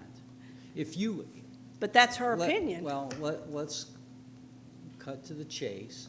And if you had a political opponent, which you did at the time, and you called Linebarger, you called me and wanted to know what I knew about that particular person and in legal affairs that I might be handling, then one could make the assumption that you did so for political purposes because that was your political opponent. The information which was allegedly provided to you was information that was generally available to the public. It went before the council on January 17th, 2017. It is in our records. Anybody out there can call it up and look at it. January that's all 17th, true. 2017. You can call it up and look at it. This is not about necessarily the information that was garnered. It's about the issue that's being addressed here is should you be able to contact someone that's doing work for the city for a reason other than to find general information for a person's political point of view, for their election, etc. For their point of view for an election? Yes.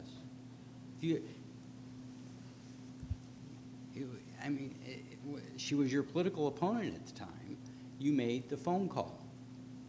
So now what information was imparted? Had they told you information that would have not been generally available to the public, then the issue might have been, did you use your, and I'm not trying to personalize this, the question is, did a council member use their position of authority because they're in charge of hiring that person for a political purpose, not for informational purposes? Your job, if you were to call Linebarger to say, how many properties in my district, in order for you to say, maybe we've got a problem on the amount of taxes we charge or the way the law is being enforced generally through our ordinances, that's for a legislative purpose. Defined, I mean, we don't have to, all you got to do is read the newspaper and see what the, constantly complaining about the president did something about, for political purposes, not for purposes of governance. To me, those are different things. They're all political in the larger viewpoint. You hold political office. But if you do it for the purposes of getting information on your opponent that is not generally available to the public, then have you used your position to enhance your political position against your opponent? That's the kind of thing. But I guess the point was it had already gone before us. It's just that I didn't make the connection at all. And to me, this is so subjective. And it was, in my opinion, it was used just the opposite, the reversed, as a political In your opinion, Ms. attack. Jameson, but it was investigated. Linebarger came back and said, no, this is That's what we right. did. So it wasn't pursued. I mean, that was. Right, but I became a think moot that's point. what this is. So what- it's not that there's anything that's filed against you or anything else. Oh, it was filed against me. Well, I mean, but it went away when the investigation was done. It went away. Obviously, it didn't. It's coming again. Because I didn't get my way, I'm going to try now to change the rules. I didn't read it that way, but Well, we have a maybe if the different complaint opinion. had been against you and it came back again like a boomerang. So, but anyway, we've got a motion and a second on the floor. There was a friendly amendment offered. Is there a second to the friendly amendment? Doesn't need a second, it needs to be accepted. Yeah, but that's to right. Move it in the second. Okay, yeah. Can we restate the friendly amendment? Yes. For the record. Who, I did. You made it. Yes, All right. that since we're changing this, I think we need to have something in the ordinance that if you're going to file a complaint against a fellow council person, there needs to be, and whatever you think, 2 people or 3 people, but not just one person taking pot shots. That would be, that's not a friendly amendment, that's an additional item which you don't have before you tonight. A friendly amendment would be to change only the parts of the motion that are subject to being changed in the motion. Not that you may not be right, you may need to do that, but you can't do it tonight. The only other thing you do tonight is you either have to amend the sections that are subject to being amended tonight with a friendly amendment. You could move to table it or postpone it to another and then instruct me to bring another motion, or you can vote on what you have.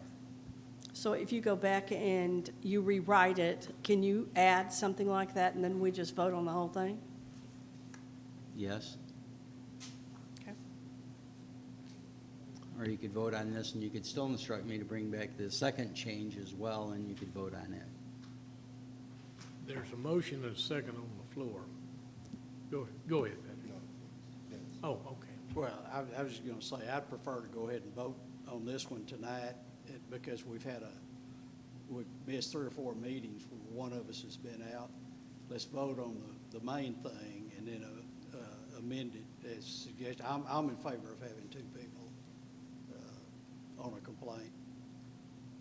But Okay. amend it. But we can go ahead and vote in this one, not since we delayed it, and then we can bring back And another with the amendment. council's kind of tacit approval, I'll bring back a motion that would require at least 2 signatures on that for future consideration. Is 2 or more? I would caution you against too many, because I don't want you to have a meeting outside of the council under. Yeah, but if you talk to 3 and 1 doesn't agree, and then you've talked to the 4th one, now I got a problem. If you Okay. keep it to 2, there's less Well, chance of we- mayhem. You know, I think you've got tacit approval to do that. I'll bring 2, and if you want to amend it that night, then you can. Okay, all right, okay, that's fine. So at this point, we've got a motion on the floor to pass the ordinance as drafted tonight that you've all seen. So a yes vote will be for approval, a no vote will be for disapproval. So at this time, will you please vote? Okay.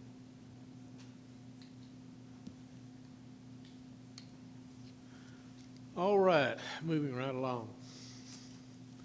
5B, to consider a resolution approving the terms and conditions of professional service agreement number 18-077 for U.S. Highway 67 landscape corridor designs with, is that Petro Koch LLC, in the amount not to exceed $152,000, and authorization to apply for additional TxDOT Green Ribbon Grant funding to implement these designs. Good evening, Greg. Mayor, Council.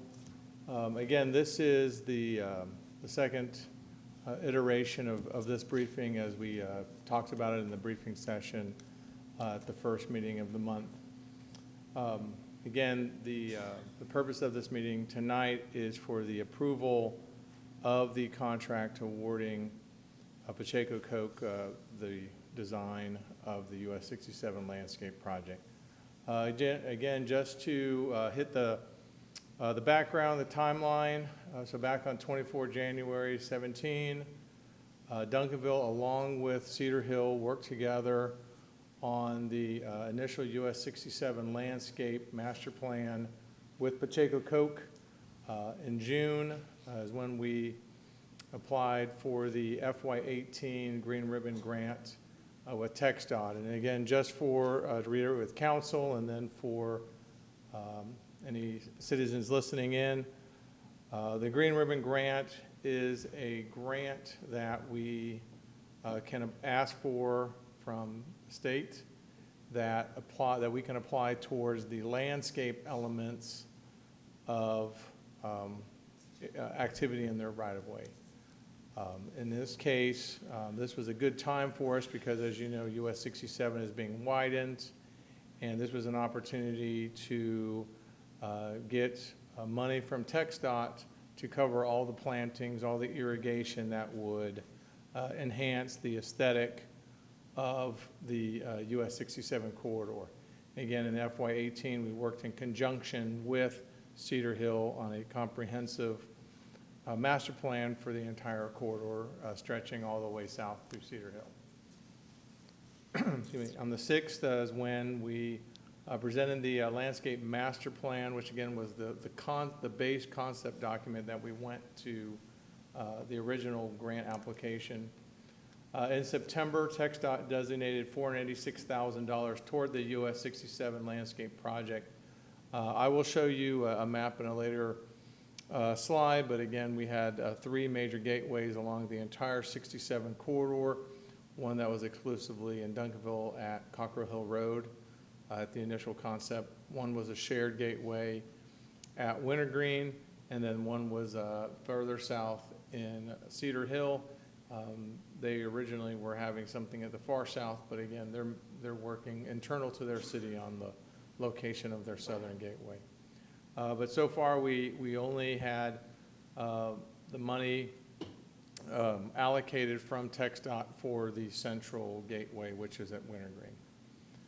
On the 26th of September, we met with TxDOT inquiring about the additional funds that would be needed to, for us to compete in order to complete the entire project, which was several $1 million.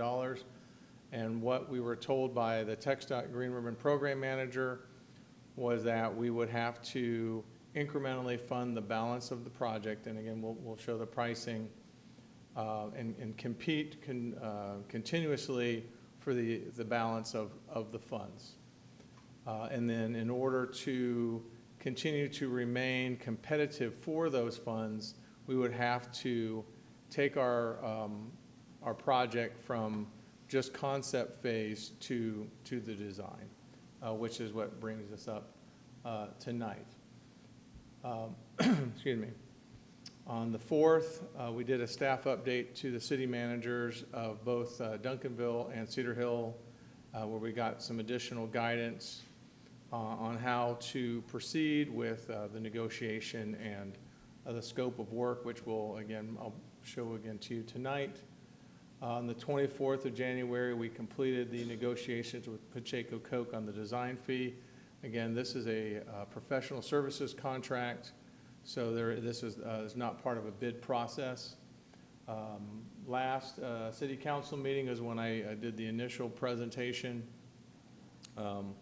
with Pacheco and Coke on this project, which leads us tonight. What I do want to highlight is Mr. Nick Nelson from Pacheco Coke, the landscape architect for this project, is here as well. We will be briefing, he'll also be up here briefing us a selection of slides regarding the concept.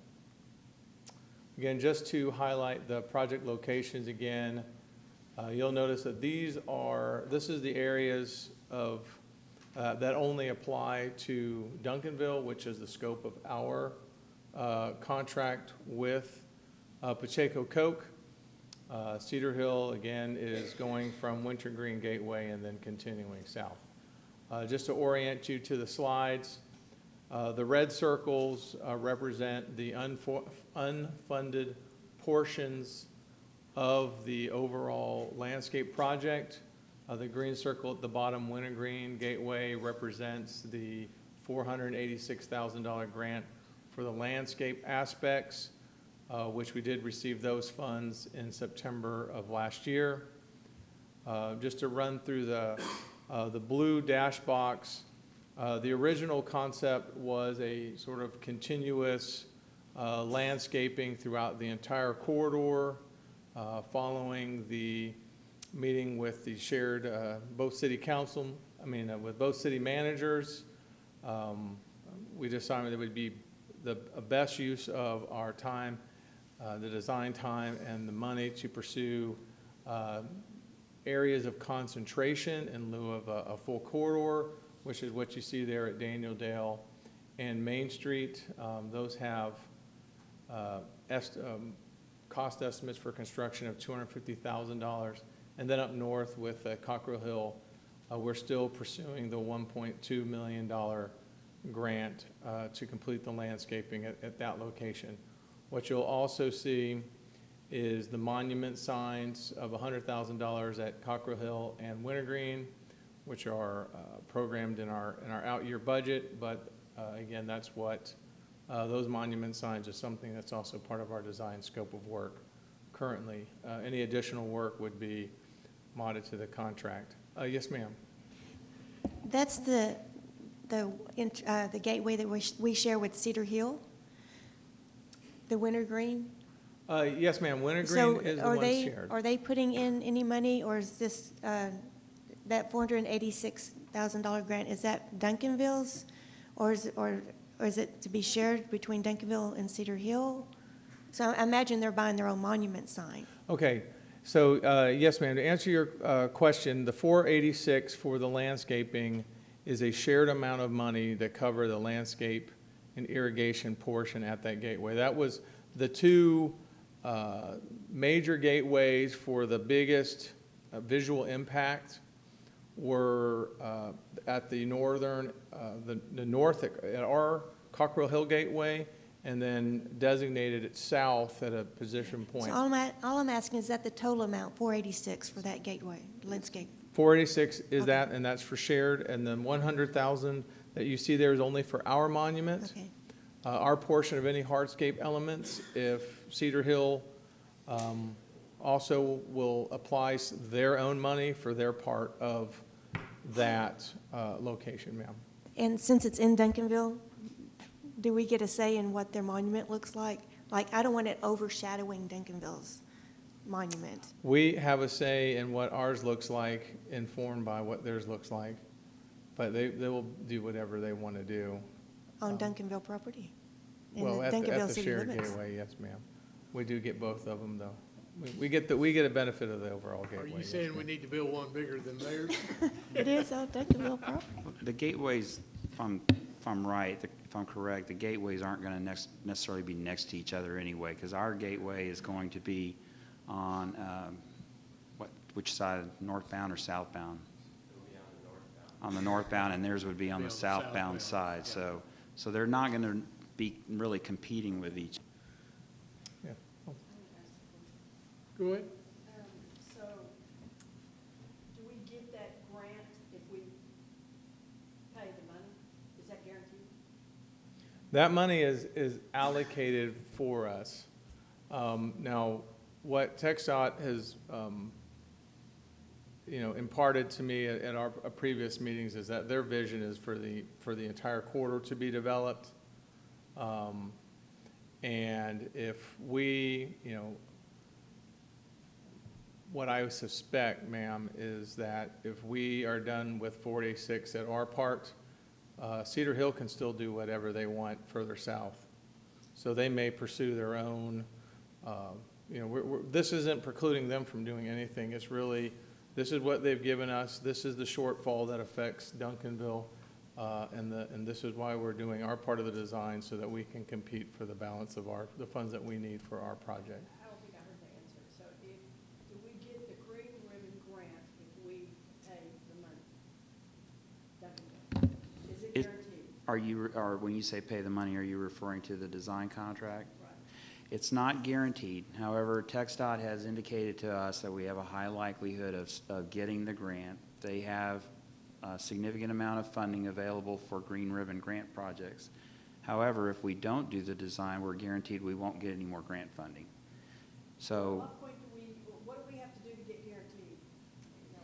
well, TxDOT, well, TxDOT isn't going to guarantee the grant, but as again, we know that we have a high likelihood of getting it, especially since we are partnering and doing a complete corridor design with Cedar Hill. This project, TxDOT is putting a lot of money into landscaping, new highway projects. They have indicated to us that this is high in their interest list. We have an ability to try to get more funds from this fiscal year cycle if there's funds that are left over from a grant project that they have awarded but didn't get completed. But our goal is to compete for the next year's round of funding. And we do think we have a very high likelihood of getting that grant funding. But we also know that if we don't do the design, because they have told us, we cannot get any more grant funding based on the concept design. We have to have the final design product, the full design, the more detailed design to be able to compete. So if we don't do the design, we know we won't get this grant. So this is worthwhile to do. This is our ability with the US 67 project to make the impact that we want to make on US 67 and brand the city of Duncanville. So the bottom line is how much do we pay? The negotiated amount for this contract, ma'am, was $152,000 to get the complete design. Okay, and then in return, the grant to the Duncanville portion would be? The amount of money that we would request as part of the, either to pursue with residual FY18 money and then going forward is $1.7 million, ma'am. But it's not guaranteed, so we can get a portion of it or percentage of it, but not. Yes, ma'am, TxDOT will, we apply, we do our best to compete as much as possible, and then it is subject to the TxDOT program manager and I guess whatever other competing projects that they have, ma'am. When we did I-20, we had some grant money that we received from the state. We were able, with the help of TxDOT, to expand that by about $350,000 that they had extra money, and they gave it to us to do that on 20. Yeah, it's very expensive. Did you see the price on that Grand Prairie sign that the staff sent out? It's expensive to do that. If we could go ahead, and why don't you move on to the next slides and show some of the examples of some of the other projects that are being done around the state. But as I said, TxDOT is spending a lot of money on landscaping, and you can probably see that and you go in different areas. And as I said, they have said that we have a very high likelihood of getting the grant funding. In fact, I mean, the fact that they gave us $486,000 already on just the concept plan was a significant amount. This is just a summary of the design scope of work. Again, as I mentioned, $152,000 with a negotiated price, which was within the budget. It does include multiple meetings with city staff, as well as presentations to planning and zoning, city council during the design process. And I believe some other committees were recommended for participation as well. The bottom line is that we do have a lot of, the designer will, have lots of meetings with us to help make sure that the design is something that the whole city is proud of. Again, it provides 100% designs for the Cockrell Hill Gateway, both the landscape and hardscape elements. It also provides 100% designs for the Wintergreen Road Gateway, which again is the landscape and hardscape, and that's the gateway that we share with Cedar Hill. And finally, it gets the landscape concept designs grant ready for the 2 areas of concentration that they said that they would need to help us get those last green ribbon funding, which again were those two $250,000 secondary areas of concentration. At this time, I'm going to turn it over to Nick, who will walk you through some of his other projects and then talk about his concept for this project, and then I'll come back up.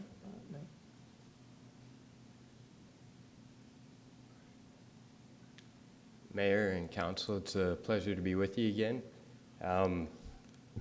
This I'd like to commend your staff for their foresight and vision with these kinds of projects.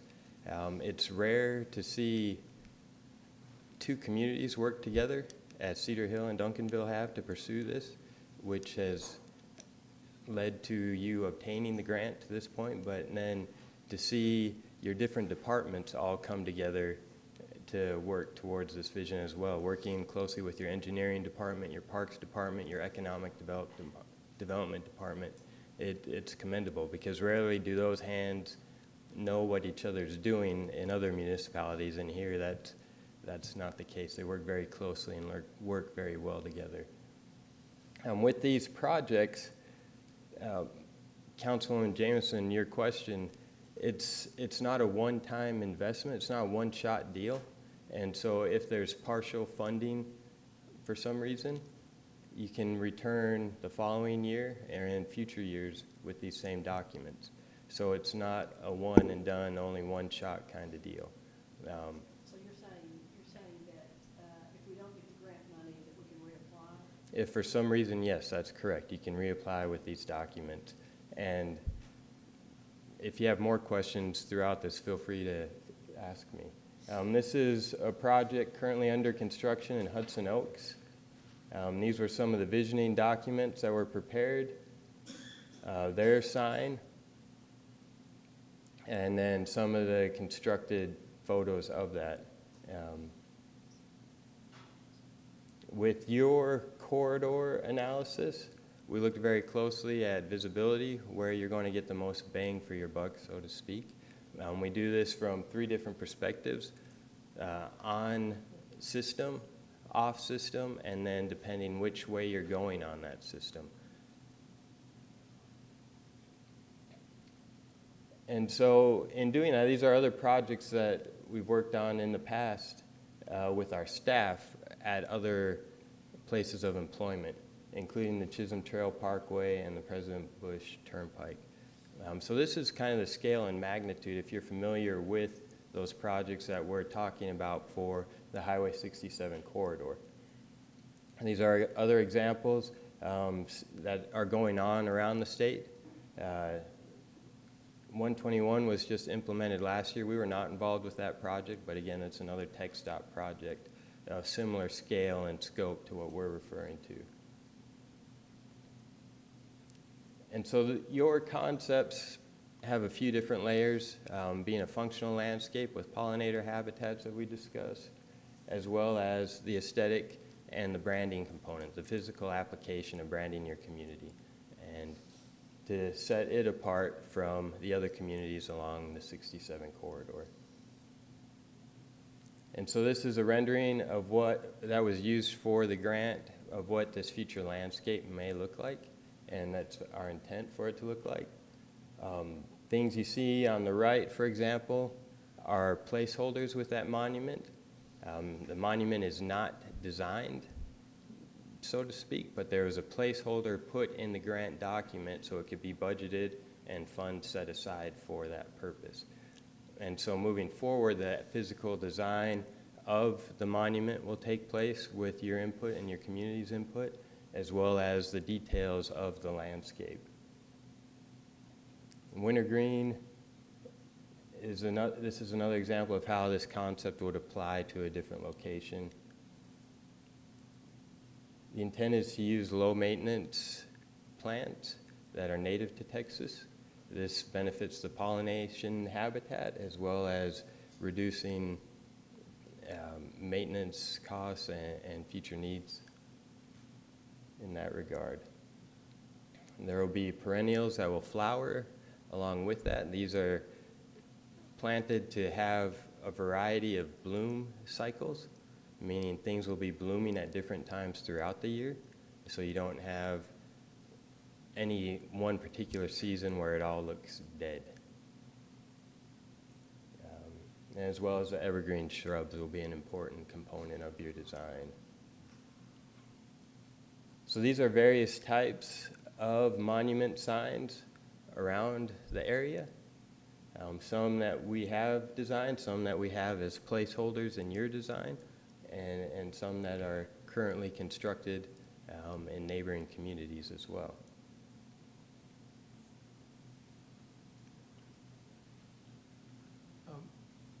Just real quick before we go to the next steps, does anybody have any question for the designer before he sits down?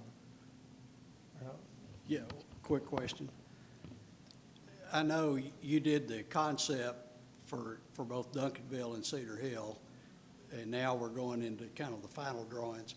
Has Cedar Hill entered into a contract for the final drawings? Are we ahead of them or behind them, or? You would be ahead of them Okay. at this point. When we had did our last joint meeting with Cedar Hill and us to do our coordinations, the plan was, because they're on a different cycle than us, so just like Nick did the pre-brief to y'all at our first council meeting on the 6th, the plan was for them to then be briefed at Cedar Hill, then we would do, and then fast forward to today, and then Cedar Hill would go again later. But again, that was the plan when we did the initial talk, but I'm not aware of if Cedar Hill is ready for, has done got their briefing last week. Well, one reason I'm curious, I know it's about 1/3, 2/3. The project's about 1/3 in Duncanville and 2/3 in Cedar Hill.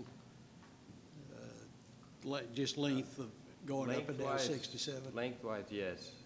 If you're just looking at pure distance, Yeah. they have a longer stretch of Highway 67 than you all do.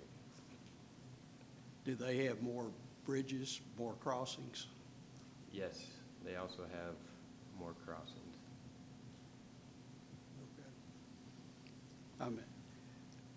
I would like to know what their contract was versus what our contract will be. It's very similar, to be honest. It's based on areas to be landscaped. So they're intending to phase in their landscape. Yeah, Councilmember Schwartz, from the last discussions that we had with Cedar Hill, I mean, the amount of landscaping they're looking at is probably similar to ours. I mean, they are basically not planning to do anything south of Beltline. So if you look at the total scope of what they're doing is probably about even, yes.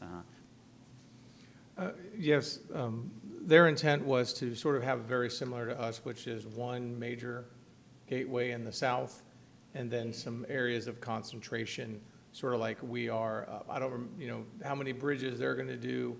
We identified 2 areas of concentration, but neither city elected to just run in the entire corridor with landscaping. So it was always one big gateway and then some secondary areas of concentration is what the concept that we shared between both of them in terms of what we were wanted to achieve. But that does include most of ours, doesn't it? This is all ours. Yeah, that's all ours. Yes, ma'am. The 152 pays for all design No, I'm for talking about the us. highway. We're doing all of No. ours. No, we're only doing areas of concentration. Go back to that first slide. So originally, we looked at doing the entire corridor with some landscaping, but the last meeting, what we discussed was that we backed, so where the blue dashed lines was kind of the original concept, was to have landscaping throughout the corridor. But we've decided that it's probably not cost beneficial to do that because it would be very costly to do it. It would be harder to maintain. And in some areas, people wouldn't really even see it because of not the retaining walls, but the barrier walls that are going to be on one side on the interior. So what we thought would be better is to concentrate on those 2 other areas, the Danieldale and Main Street, and do a concentration around that bridge area. It's easier for us to get to maintain, and from a visual standpoint, it's more of an impact then because people would see it, and it's more cost, and it's less costly that way. So that's kind of, and as Greg said, Cedar Hill has done the same thing. Originally, they were thinking of landscaping the entire corridor, and they've backed off of that too to one major gateway and a couple of smaller focus areas like what we are. Well, I guess I'm kind of curious why they are, in answering Dennis, that the cost was similar, but they had a lot more highway. Well, Why? I think Councilmember Schwartz's question was based on that the length of their highway. The length of 67 in Cedar Hill is about twice the length of ours. Right. But Cedar Hill's not really looking at that entire area. Right. So the amount of landscaping they're looking at is very similar to ours. They're going to do a shorter area. As I said, they're not, right now, they don't have plans currently to do anything south of Beltline. So Right. that whole stretch, at this point in time, they're not going to even worry about it. So the amount So you're of saying work- that the amount of land that they're going to do is the same Probably amount about as the we're same. doing? Yes, ma'am. Well, I don't know why they're cutting it off at Beltline, because they've got growth going further, so, I mean, not mine. Yeah, that's, called their- Woody, I think. they'll make decisions. Let me advance to the way ahead real quick. Again, so the next steps that you'll see is following tonight, April will have the 30% designs completed. In June, we'll have the 60% designs completed. That is where we have to be in order to compete or make the cutoff for the FY19, as well as where we need to be to see if we can compete for any residual FY18 funds. As you see there with June 1st is when we would do the FY19 Green Ribbon Grant. From June to the 30th of September, again, we would wait for see if there's any more FY18 money that is available within their program this year. In September, we have the 90%. We'll know in September as well what money we get in FY19, so we know how much is left. In October, we'll have the 100% done. May of 2019 is when US 67 is done. But we do have one more opportunity in FY20 to compete for FY20 funds if we need to get any more to round out the project. So as you had said, ma'am, that the design here was what we would go forward and compete into the future for the balance of the funds we need to get this project awarded and completed. And then assuming we get all the incremental funding that we are laying out here, in the fall of 2019, we would begin the landscape project. And again, what I want to highlight is between now and the 100% is when we do all the committee and council and interfaces to get the design completed. Subject to your questions.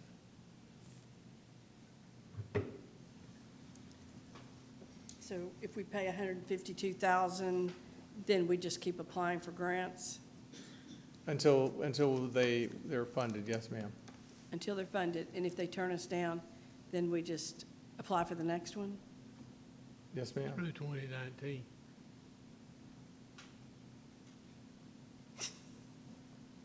This is, I can speak more to the green ribbon process, if that would be helpful. That may clarify some. Well, let me clarify. Am I right in that a certain percentage of all federal funds that are put in for a project, there is a percentage set aside for landscaping? It can be used only for landscaping, is that right? Yes, that's correct. Okay. yeah, I didn't understand that, 17. There's funds set aside with federal roadway construction projects that are allocated specifically for landscaping only. So if we don't get the Green Ribbon Grant, then we apply for a federal grant? No. No, same grant process, just a different year. And so the dispersal of those funds varies from year to year, as does the amount of money they receive to disperse each year.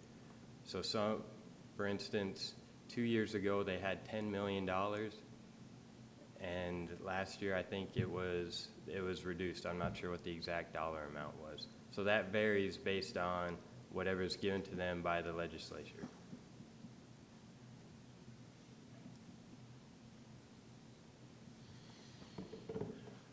Ms. Thomas, do you have another question, or is your last?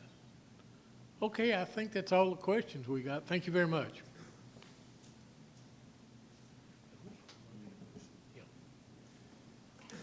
If all of your questions are answered, the chair will entertain a motion. Move approval. There's a motion and a second to approve, so at this time, seeing no further lights, will you please vote?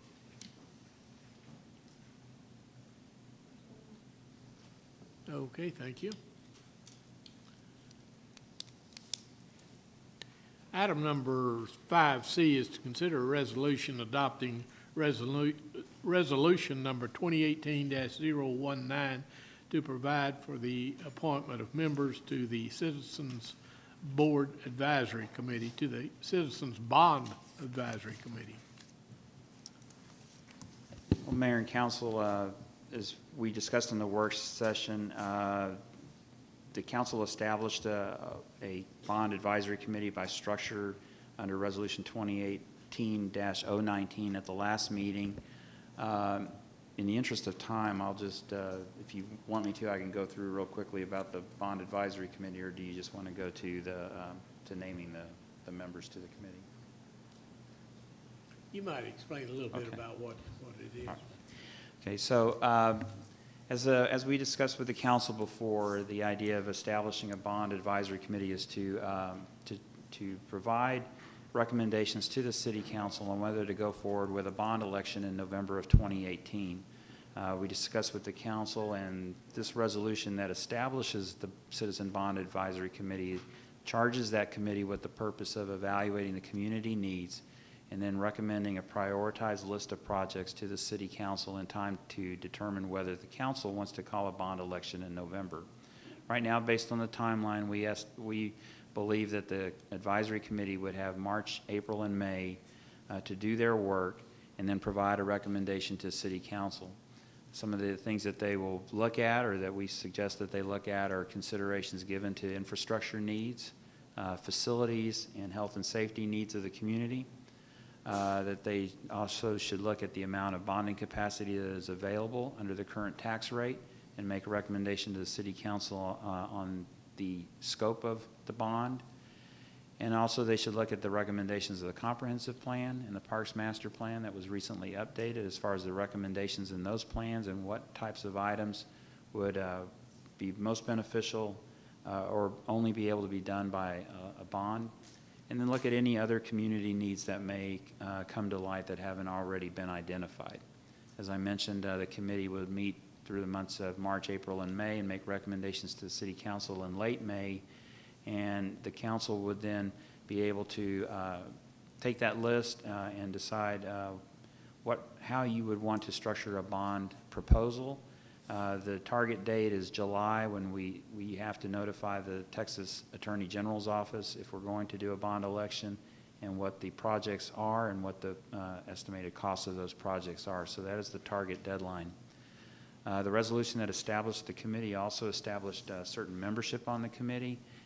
And as designated in that resolution were that the members would be appointed by the city council, a chair appointed by the council as a council member, and then 15 to 19 members subject to change, with 7 to 9 members from the general public, and then 1 member from the Planning and Zoning Commission, the Economic Development Corporation, the Neighborhood Vitality Commission, the TIF Board, Parks and Recreation Board, the Library Advisory Board, and 3 members from the Chamber of Commerce. During the work session, you identified members to name to that committee, and I think you also had indicated that you wanted to reduce the number from 19 to a smaller number. City Secretary has a list of names whenever you're ready for that, and I'll be happy to answer any questions that you may have. Will you read the names, please? Yes, sir. Grady Smithy is the mayor's nomination. At large, Councilmember Patrick LeBlanc is to be determined. District 1, our Mayor Pro Tem, Dennis Schwartz, has nominated Terry Webb. District 2, Steve Rutherford has nominated Amanda Rollins Martin. Leslie Thomas, council member for District 3, has nominated Stan Smith. Dr. Dotson, council member for District 4, Robert Smiley. Johnette Jameson for District 5, Wayne Standifer. For the Planning and Zoning Commission, Greg Zilka. For Duncanville Community and Economic Development Corporation, Dave Galbraith. Neighborhood Vitality Commission, Rollo Thompson. The TIF Board, Mike Grace. Parks and Recreation Board, Alexander McLaughlin. He goes by Sandy. Library Advisory Board, Juan Chapa. Chamber of Commerce has 3, Dale Ward, Steve Martin, and Tim Maiden. Council, you've heard the names read. This time, Chair will entertain a motion to accept these nominees. Move approval. Second. This motion is second. Is there any further discussion? Seeing none, will you please vote? Okay, thank you very much. Item number 6, we've got an A and B, and that's to receive staff reports. First one will be A, which is to receive the Police Department 2017 Racial Profiling Report. Chief?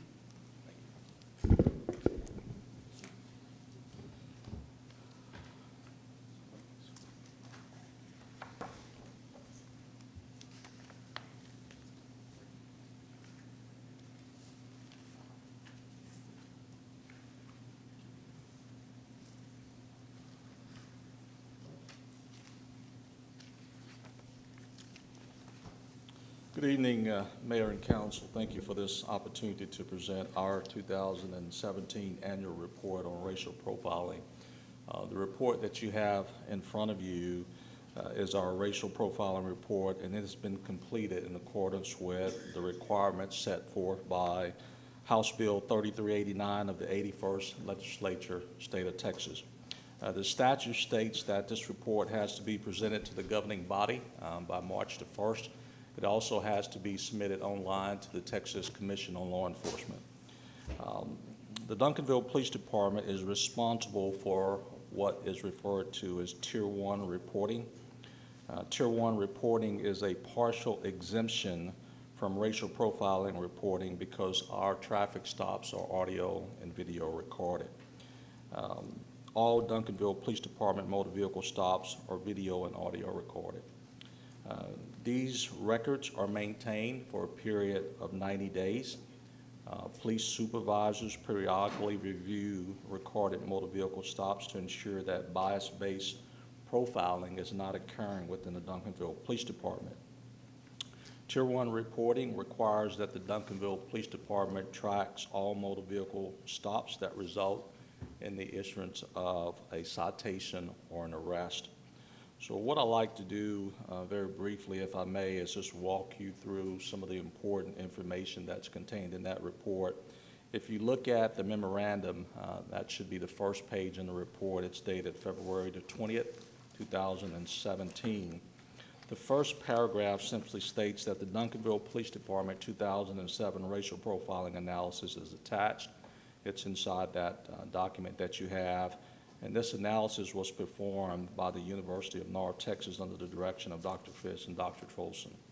If you look at the second paragraph, it says the executive summary located on page 1 of this report identifies 7 bullet statements that are critical to the analysis.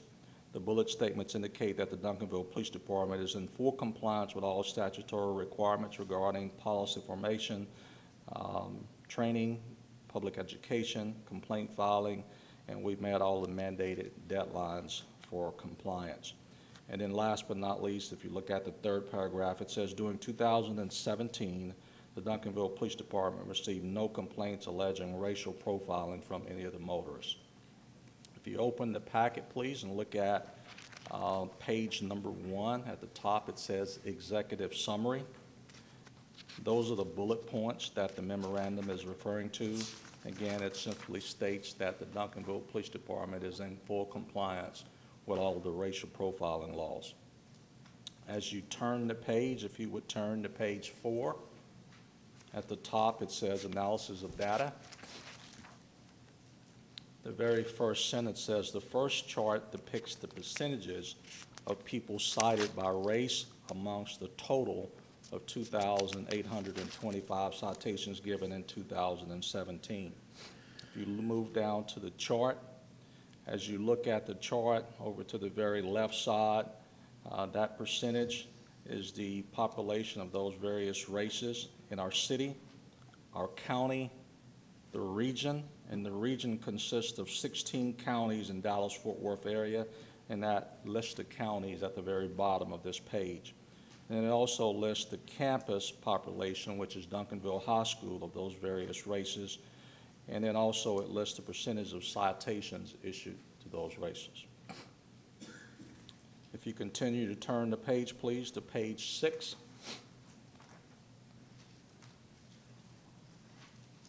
Right before the graph on page 6, you'll see the table shows that roughly 11% of all citations were issued to white drivers. That's 310 out of 2,825 total citations. Roughly 56% of all citations were issued to African American drivers, and roughly 32% of all citations were issued to Hispanic drivers. And then it goes on to say that in addition, roughly 18% of all drivers were searched, and it gives those various percentages. If you would turn to page 7, please.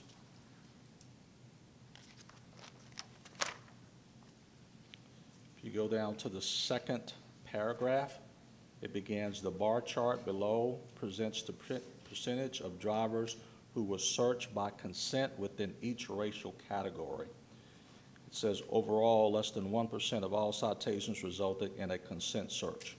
Across racial groups, roughly 2% of all white drivers were cited with consent searches. Less than 1% of all Hispanic drivers were cited with consent searched, and less than 1% of all African American drivers were cited. And then as you go through the report, in the back, it's going to list how one would be able to file a complaint alleging racial profiling. It also lists the departmental policy that prohibits racial profiling. I'll be happy to answer any questions that you may have.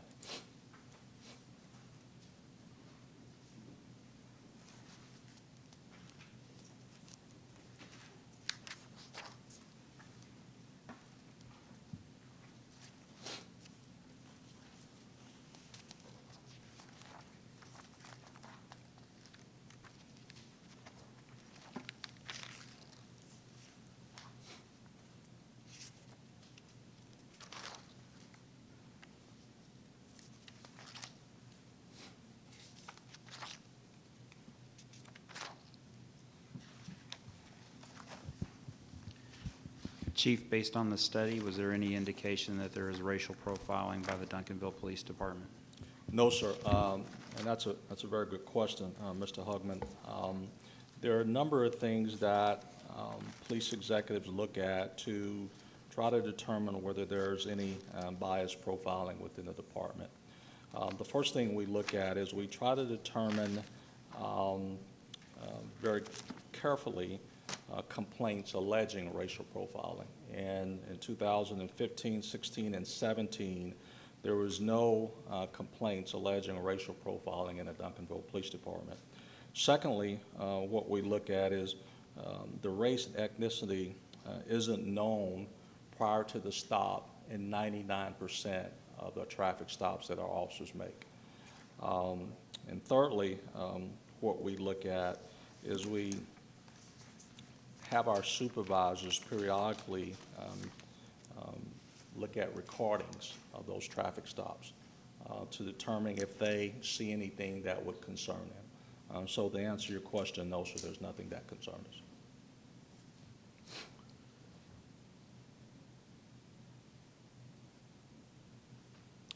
Council, any questions? Well, thank you, Chief. This looks like a clean report, and we do give you and your entire department kudos for Thank you, really sir. trying to abide by the laws and Thank you, sir. do a good job.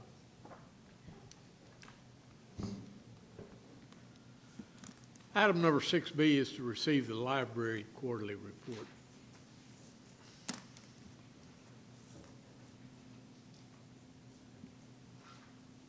Good evening, Mayor, City Council. I'm here to present the library quarterly report. I'll try to be expeditious here. During the last few months of 2017, early 2018, we had several wonderful outreach visits by our children's librarian, including Career Day at Central Elementary, where we met with 85 families, Family Literacy Pajama Night at Merrifield Elementary, where we met with 45 families. Our January bookmobile visits, we had eight daycare visits, talking to 125 kids, with 287 book checkouts with those visits. We've also expanded our STEAM, Science, Technology, Arts, and Math program through November 17th through 2018 February, with programs such as BristleBots, LED circuit cards, and stop-motion animation. We have expanded our homebound delivery program in which we visit those patrons that aren't able to visit the library. We partnered with 2 assisted living facilities, the Good Life Assisted Living Facility and Laurenwood Nursing and Rehabilitation Centers. So we met with residents, and we've delivered 50 items to each of those locations so far during the visits.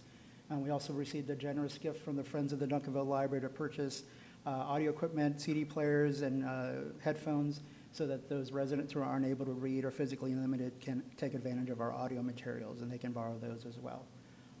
We also celebrated our 3rd annual Boo Bash, where we partnered with the Parks and Rec Department in October. We had a total of 29 volunteers, all teen volunteers assisted. We had game stations, face painting, different contests. With a total of 124 hours that they donated of their time to help this event happen to be successful. And we had about 438 guests for that evening for the Boo Bash. And as I reported before, we had our first annual library design contest, which we're designing new library cards for the library. We had a children's and an adult entry, and those are the winners you see up above. The top is the adult winner, the bottom was our teen winner for those cards, and those cards have been ordered, they're available at the library, and if anybody would like a new one, you're free to come get one of those as well. So our work plan items that we have made achievements on, we're in the process of replacing our print management and our credit card processing software, so that's in progress. We purchased those items, they will be installed in the first week of March. This will give us the opportunity to offer Wi-Fi printing to all of our patrons, as well as taking credit and debit card payments at the circulation desk. We're also in the process of replacing and updating library furniture. We've selected items in the process of ordering and with anticipation of having those things installed in April of this year. We're also looking at replacing our integrated library system, which is a system we use to catalog materials as well as checkout materials. We are in the process. We've submitted technical specs to purchasing. We have an RFP out, and we are entertaining bids at this moment. We also have expanded our various ethnic and cultural programming that we offer. We have a very popular Magna Tushkin anime club that meets monthly. It's a teen club. And in fact, this very evening, we had our African folktale puppet show, which is a wonderful program. During the summer, we have a lot of entertainers, and we're having the Ballet Folklorico this summer. We'll be visiting the library. Just some stats for you. So far this FY18 to date, we've had 51,593 visitors. We've circulated 35,000 plus items. In our interlibrary loan, we've lent out 60 items, received 18. We've registered 526 borrowers. We've added 1,916 unique materials to the library so far.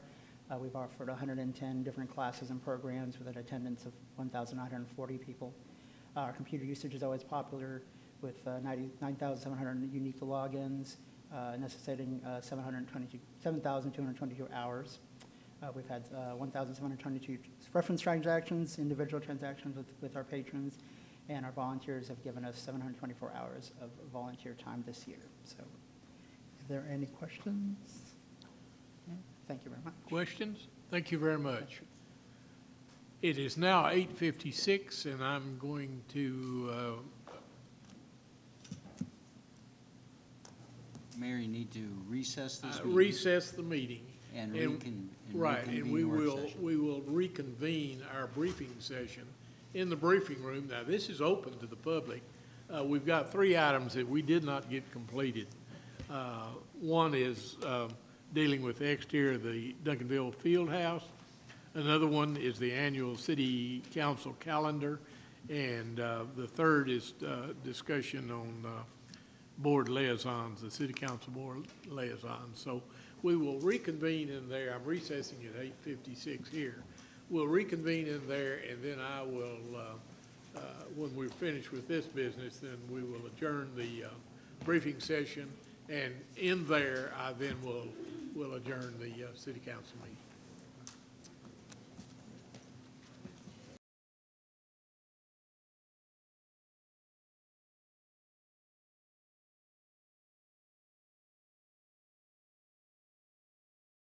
Back to order. First item that we have left on the agenda is presentation of the exterior design of the Duncanville Field House. Rick, please part. Okay. Martin Craig will do. Okay. Thank you, Mayor. I'm excited to be here tonight to share with you potential new exterior improvements to the field house. As you recall, back on August 1st, 2017, we held a council briefing where Ron Hobbs with Ron Hobbs Architecture shared with you his findings from a study that he did on opportunities to improve the exterior of the facility. And the reason we did that study, if you recall, was because we have some new competitors in the market here in the local Dallas-Fort Worth area. Here close to Mansfield, we have one in Grapevine. We also have one in the DFW airport area.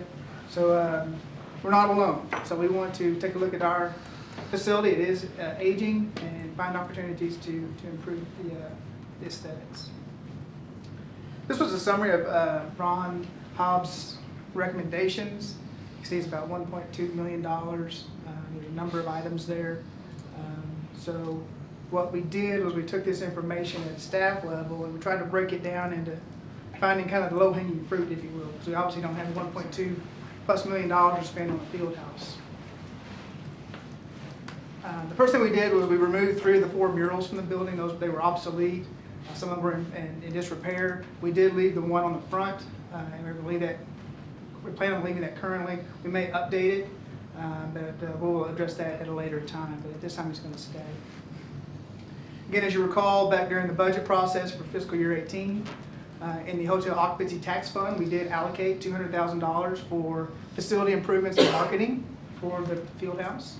And that is what we'll be funding these improvements that we're proposing for you tonight. Again, it's part of our process and kind of trying to find that low-hanging fruit, things that we can afford within our budget. We looked at opportunities to find alternative methods to accomplish the same objective, whether it be painting or concrete improvements. And I think we will show you some things we've come up with that will be both cost-effective as well as very attractive. So these are some of the things we're going to be proposing. All of the things you're going to see here tonight have been bid out and/or quotes received. Craig here has worked very closely with the purchasing department to come up with the quotes and the bidding processes. He's here tonight if you have any specific questions about any of the specific numbers. But these are the pole signs and entryway signs going to the new logo. We are working with Starlight Signs. That's the same company that actually installed the original signs. They're there today, so they're very familiar with the facility. This is the large sign replacements on the front of the building as well as the Highway 67 frontage. We're looking at doing some entryway enhancements. Again, I know we didn't go into depth about Mr. Hobbs' recommendations, but he had recommended that we go through and really tear up all the concrete and redo it all. We felt that was a little bit overkill, so we want to really focus on the 2 entryways, and that is coming in and doing an 1/8-inch concrete stamped overlay with some patterns, and you can kind of see that in the bottom right picture.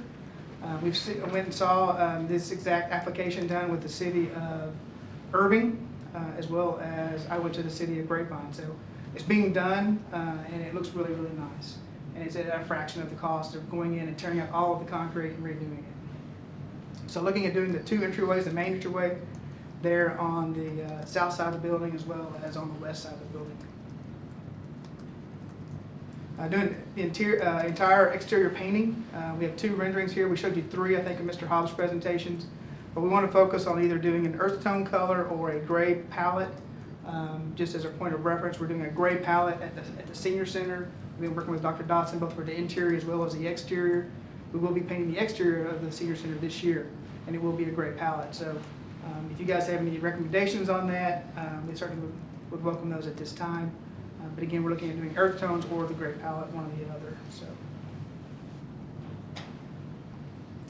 Also talking about doing a knee wall with the flag banners along the perimeter there, as well as the fencing on the right that you see there that would fence in the cafe area, the outdoor cafe eating area.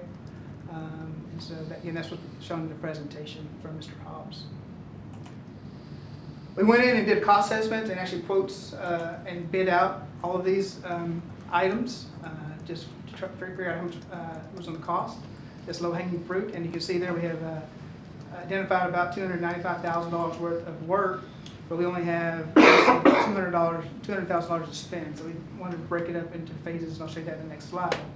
But the sign removal and to replace the pole sign, the entrance signs, is $29,000. The concrete enhancements that I spoke about was $40,000. Completely painting the entire exterior is $48,000. Improving the landscaping that's existing, a little over $17,000. The knee wall and flag banners get a little more expensive when you get up to $120,000, and then replacing the large signage on the frontage, on the front, as well as the Highway 67 frontage was a little over $40,000. Now we broke out the 2 signages, I should point out, because we are still in negotiations with a sponsor, possible sponsor, naming sponsor for the field house. We, not knowing where we would be when this project came forward, we broke it out so we could have the flexibility to doing it separately if we needed to. So we had to wait, that's why we had 2 different numbers. So we broke it out into phase 1 and phase 2. Phase 1 would be done this fiscal year. Again, we have identified, or we have allocated in this year's budget $200,000. So we have identified about $157,500. Sign removal of all the signs, replacing the pole and entrance signs, entryway improvements, the painting, as well as going in and replacing the large signage as well for this fiscal year. And we've moved the additional projects either to fiscal year 19, try to find alternative funding sometime in the future. What we wanted to share with you tonight, which we think is an exciting improvement to the field house. I think it's going to make a dramatic difference, and that is the phase 1, and we want to make you aware of it and receive any feedback that you might have about these items that we want to propose to move forward with. Craig, did you have anything else to add? Say it all.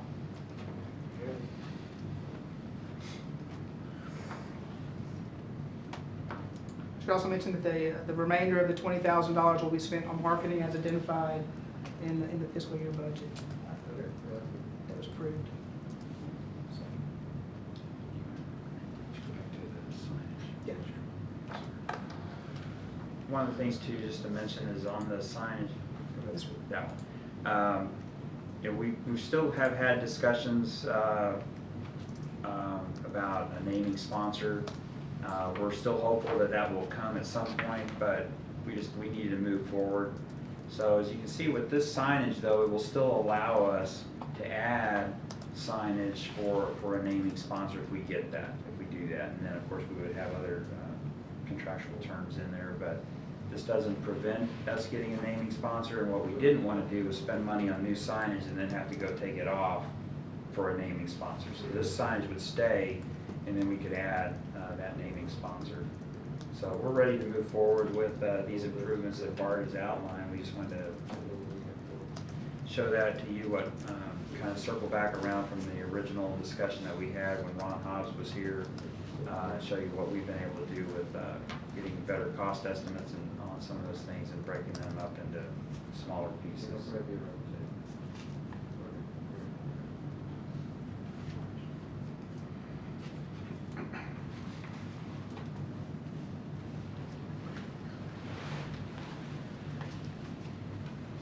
Okay. Any questions or anybody? Any feedback on the color as far as either earth tone or grays? Gray seemed to be kind of in color, you know. Maybe we should make that the theme of the city, senior center, field house, the monument, just have a cohesive theme. And I don't know who would make that decision, you know what I'm saying? Because No. some cities you go into, and they're all red brick, or they're all natural stones. So it's, in our town, small enough that we could carry that off. So if we're all neutral gray, and then we incorporate that into like the 67 and the I-20 corridor, that type of thing. Just so since the senior center is already gray, it would be, that would be my hope. Good idea. My suggestion is, I hope y'all do a better job of design of monument sign, and that's what I saw tonight. That was just a placeholder. Yeah, I know, it was a concept, but.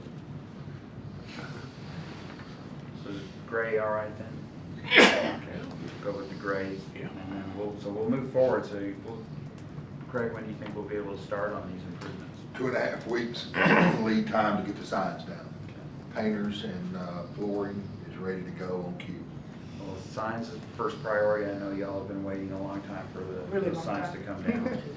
Well, you say down, then how long did it take them to manufacture whatever they need to do? I think we'll give them the green light tomorrow. They start manufacturing. There's 2 weeks out just to get on the schedule to take them down. Okay. And then the manufacturing process would, I mean, they understand we don't want a blank wall, so I won't say it's simultaneous, but there's no lag. Yeah, okay.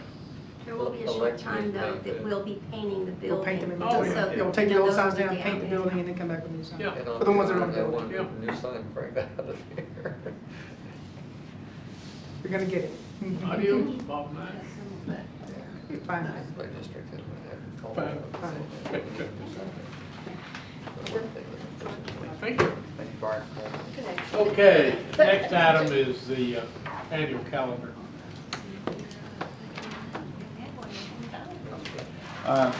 Mayor and Council, what we did was we put together the calendar for the rest of the year, kind of put on there the things that we know of right now as far as different events, conferences, different citywide events that typically the council would go to, and wanted to be able to, well, one of the other things that we did was we kind of tried to outline or lay out our schedule for town hall meetings. In the past, we've kind of been hit and miss on when we've done them, so we're trying to get more systematic about doing that. So we put some dates down on here that are proposed town hall meetings. Now, I will say that we had one originally looking at for next week, but that was when we thought we were going to talk to y'all a couple of weeks ago about the calendar, and I don't know that we can make a town hall meeting next week anymore. We wouldn't be able to publicize it, so if you wanted to look at doing one in March, we could. But I think what we were looking for from you tonight was if you would kind of tell us if you want to do a Boards and Commissions Appreciation Banquet, when you would want to do that. We don't have that calendar yet. Typically, that's done in late April, early May timeframe before the current council goes out, so that the current council can thank the boards and commissions for their service. We did want to, verify with you that the town hall meeting dates that we've kind of calendared out work okay.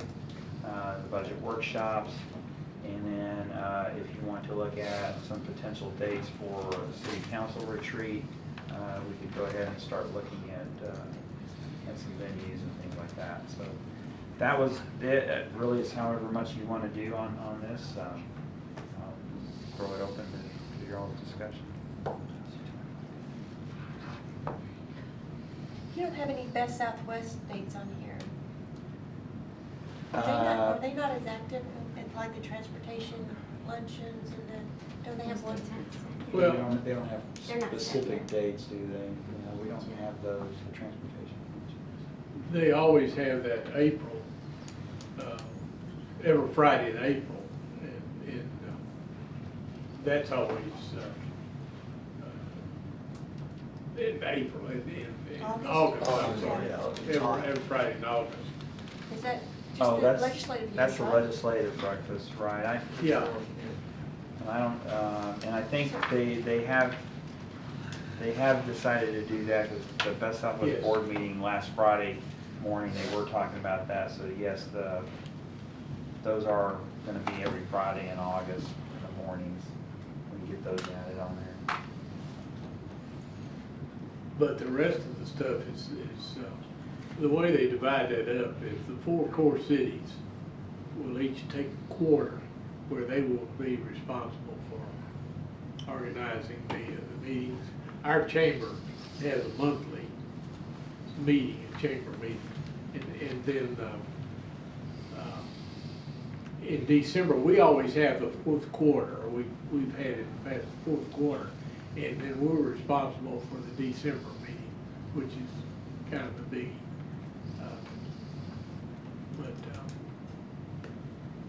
The board meetings themselves, they have an executive committee and then the general board meetings. Like last Friday was a general board meeting. They're usually quarterly. And then the executive committee, I think, meets once a month.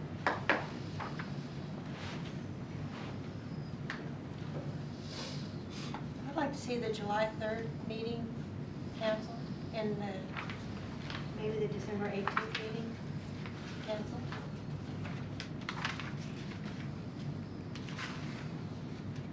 July 3rd because it's right the day before July 4th. Let's see, New Year's is on a Wednesday this year, so, or this coming year, so.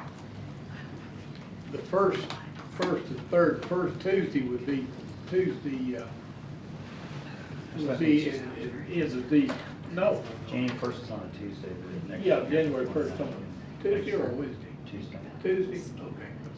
Okay, so I guess we should cancel that meeting. Which That would one's be your first January meeting. 1st, so it would be part of Well, it. it'd be a holiday, so yeah, we would be closed, so we'll just cancel that one. I think y'all should meet. We'll invite you to speak.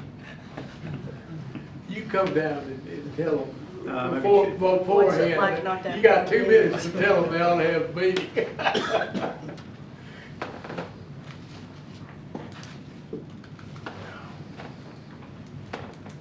You will be coming back to meetings, won't you? What? You will be attending meetings, won't you? Periodically, maybe. So I did hear the July 3rd meeting canceling it, or any consensus to do that? We'll have a parade. Are you gonna have the parade on the Parade on 4th? the 4th. Which will be Wednesday. Which means y'all have to be up early Wednesday morning. Probably don't want to be late. I'll be there for that one. I'll stand with you. The Lions invited me to be the Grand Marshal. Oh, Well, I hope you're there.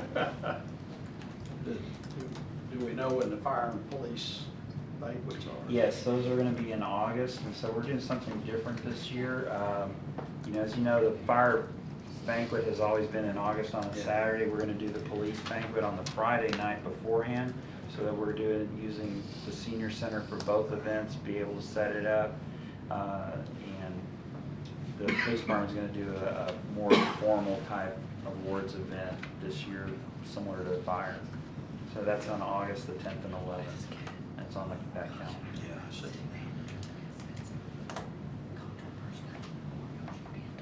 what month do you usually have the council retreat? It's usually been October, November timeframe.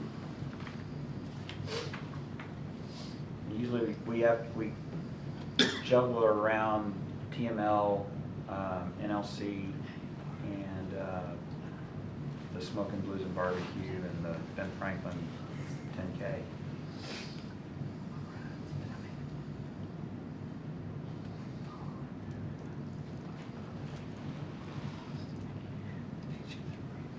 Is there any way we could have it in September? Since we just have two evening events other than the council meeting in September. In October, we have the TML, Smoking Blues is 2-3 days, and then you have a town hall scheduled.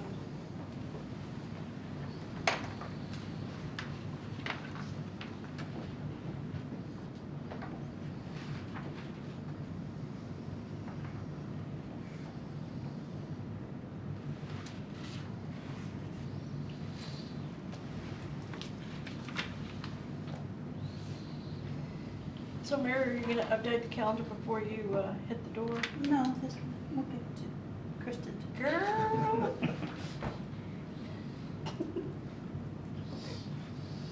You said you were working till the Oh, last day of That's February. right. And I did also mention the productivity, no, I'll do one else. I'm just kidding. Your honesty is enlightening. Well, yeah, she's retiring. Do this. We're gonna do now. I would never do that to the city.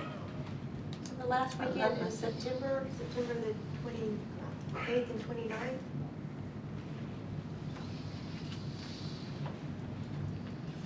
Because those 2 weeks are completely free, that week and the week after. We really need to find out, I think, more. It needs to get further into the year before we start planning. Well, these are placeholders, and you know, when we have a new council, they can always redo it, but at least you have a placeholder, and you know, you can work from something. I don't know that you need a placeholder for, you need to get everybody, whoever's here on board with. Because there's so many things that happen around that time with.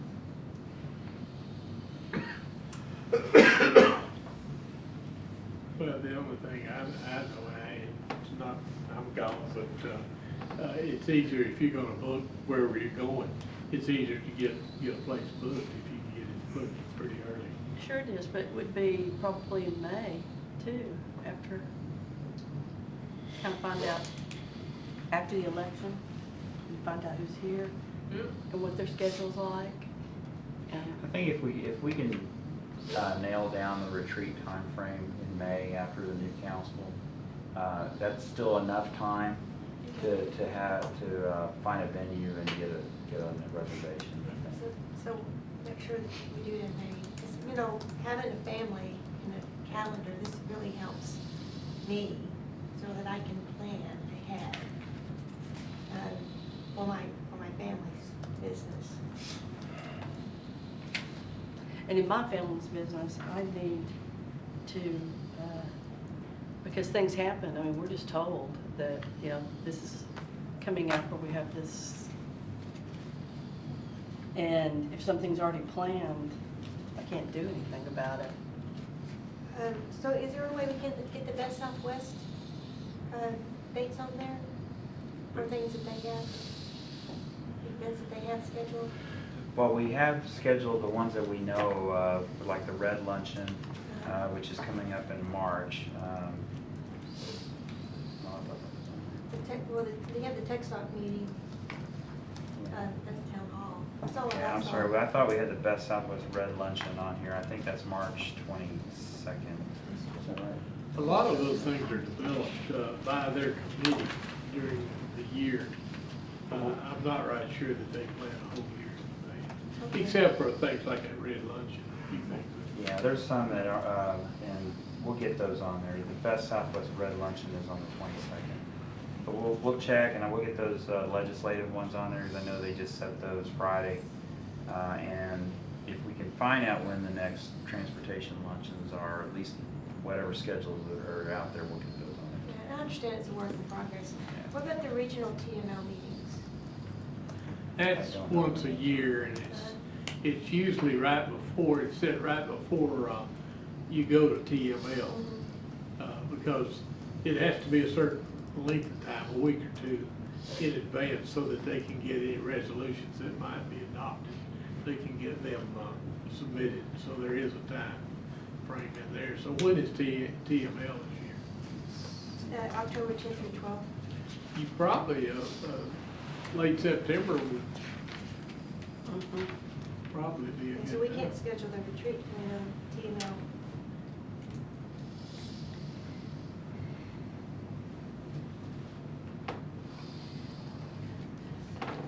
Everything else is good. That's all of my concerns. Well, we'll get those on there, or, I mean, you're getting the at least like the next 4 weeks out from Kristen every week. Is that working okay for y'all? I mean, while we're talking about the calendar, can we go ahead and, y'all want to do a boards and commissions appreciation so that we can start planning for that? So usually it's towards the end of April, early part of May.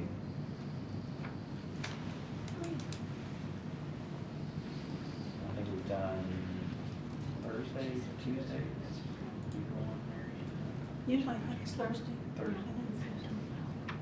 Where would you plan to have it? Just fill out?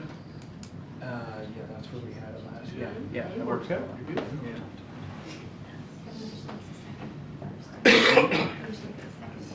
Oh, they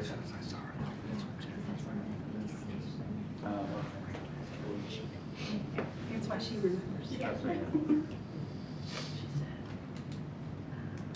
Well, April 28th is during, well, that's a Saturday, but that week is early voting. And then the week of May 1st is a dead week before voting. The 28th is the date that the Nastro group is coming back from. And so maybe May 5th, is that? That's the election. That's a Saturday, but May 3rd is a Thursday, May 3rd. Oh, that's right.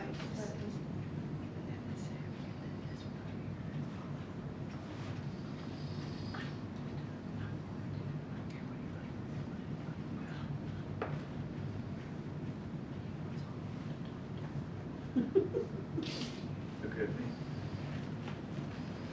Which is good. May 3rd. Thursday, May 3rd, for boards and commissions appreciation luncheon. When's the Dinner, I election? mean, Well, you're sure. May 5th, well, May 5th is the election, but I know we've done it before like that in the first week of May before the election, at least once or twice. I don't care, we're going to the new McDonald's. Good cheers. We can have a cake. I was gonna say, Rhodey, don't you smile, you better have some good food. At Since- McDonald's? No, since the police is on Friday and you're on Saturday, We're always over there to do the cops. I was gonna say, you better. That's a given. That's a given, yeah. That's a given. Well, that's a good idea, I think. A little competition there between the two departments, back to back. Okay. Well, I think the fire department kind of showed them up in the past 10 years, always do. She's not in here for the throwdown. And I hate to say this, but I tell them every year, the firemen are so handsome. I mean, they really are. I don't know why. Why is that, Rhodey? I don't know, I'm with you. They are, well, I don't understand. Who's your example? No.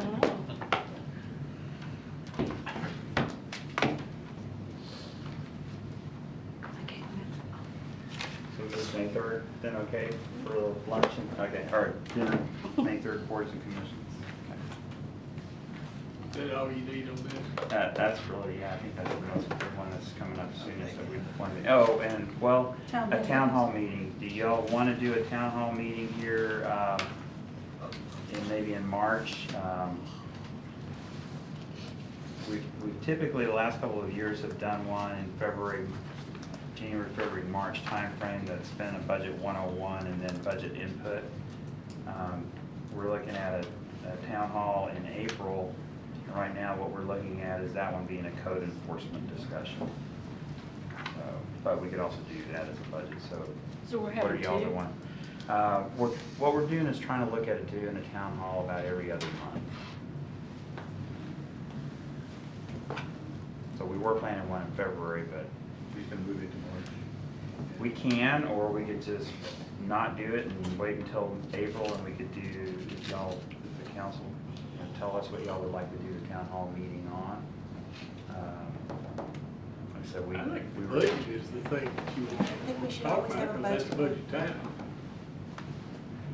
So with that, I mean, we could either do it in March. The thing with March is that you've got Pretty spring crowded, break in yes. there, and so, so I didn't know if y'all wanted to try to do one in March, and then we'd do another one in April. Whatever y'all would like to do. And budget, and then, We do it on budget in April, and then we'd say the next one we could do on code enforcement. We got one in June that we were looking at. Yeah, that works. June 15th. So the April one will be April 10th? Yes, ma'am. So that would be on budget? Right. Got it. And June 12th would be code, is that right? What we're looking at, code enforcement on one of the upcoming.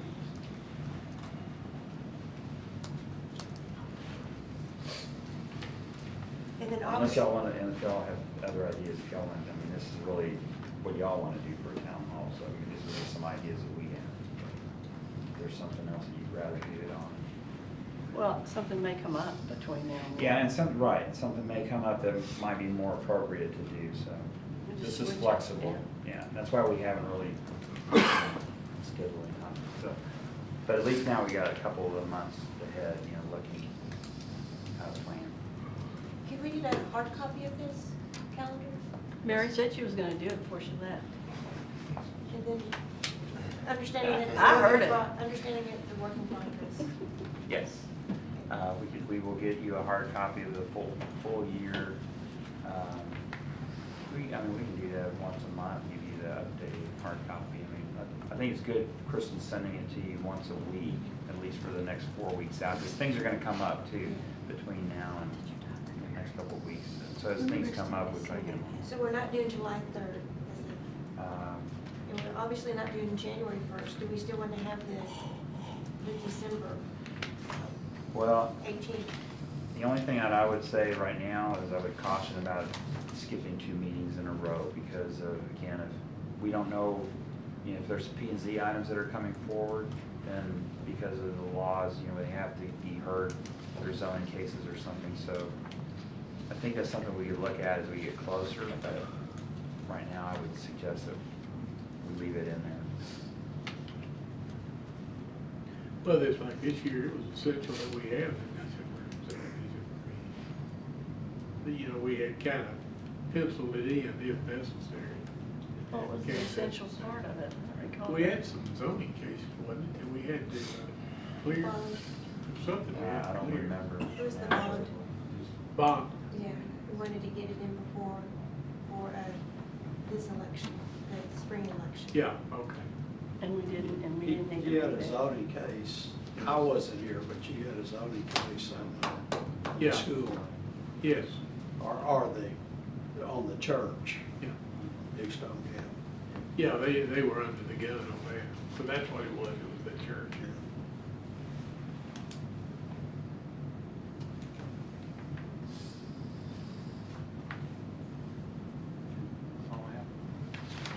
Okay. Any other additions or anything else y'all want to see on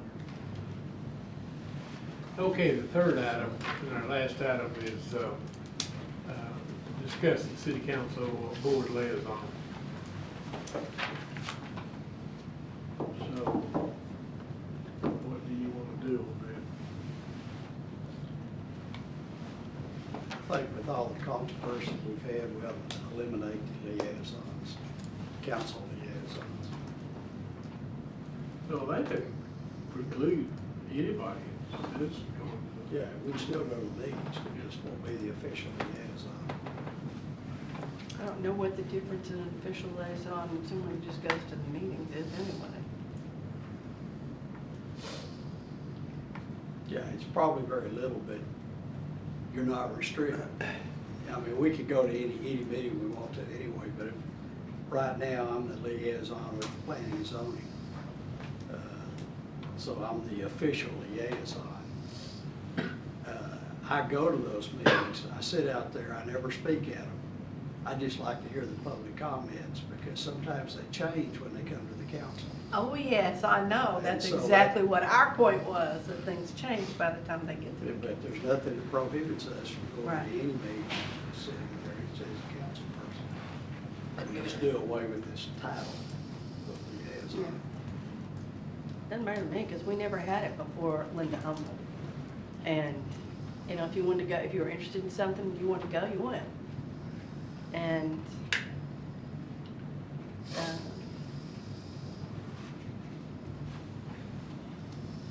there was a whole lot of things that came in with that.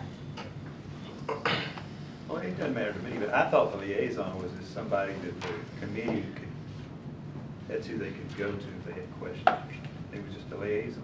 Right. thought I that don't was- care. And I didn't have a problem with it, I don't either.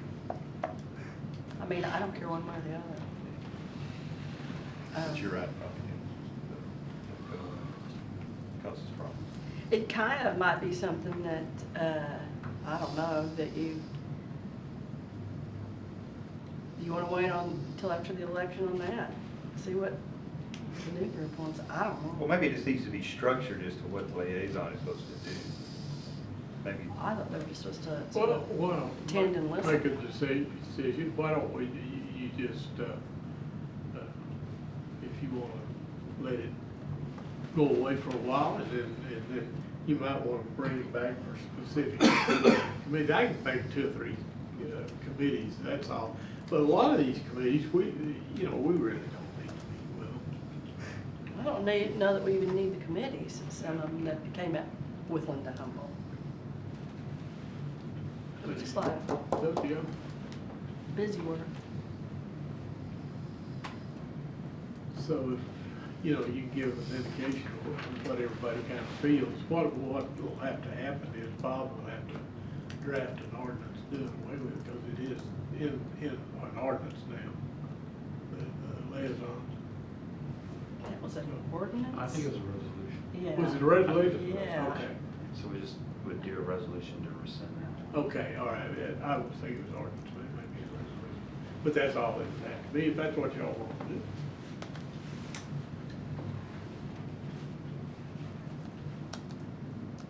Just give an indication of how you feel about it, and then instruct him to do whatever we're gonna do.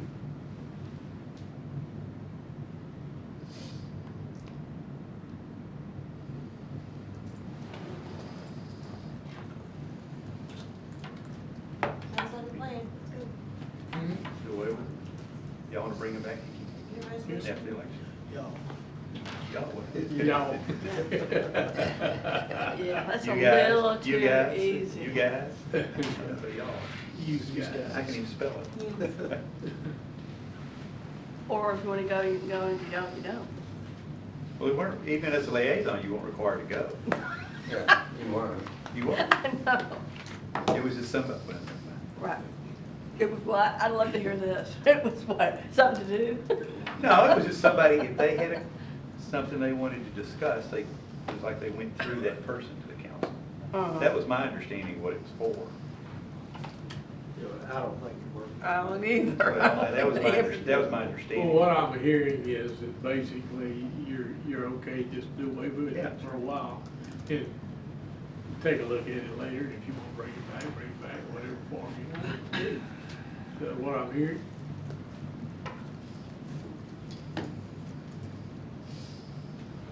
Okay. You'll tell Bob. Draft resolution, bring it to us for consideration.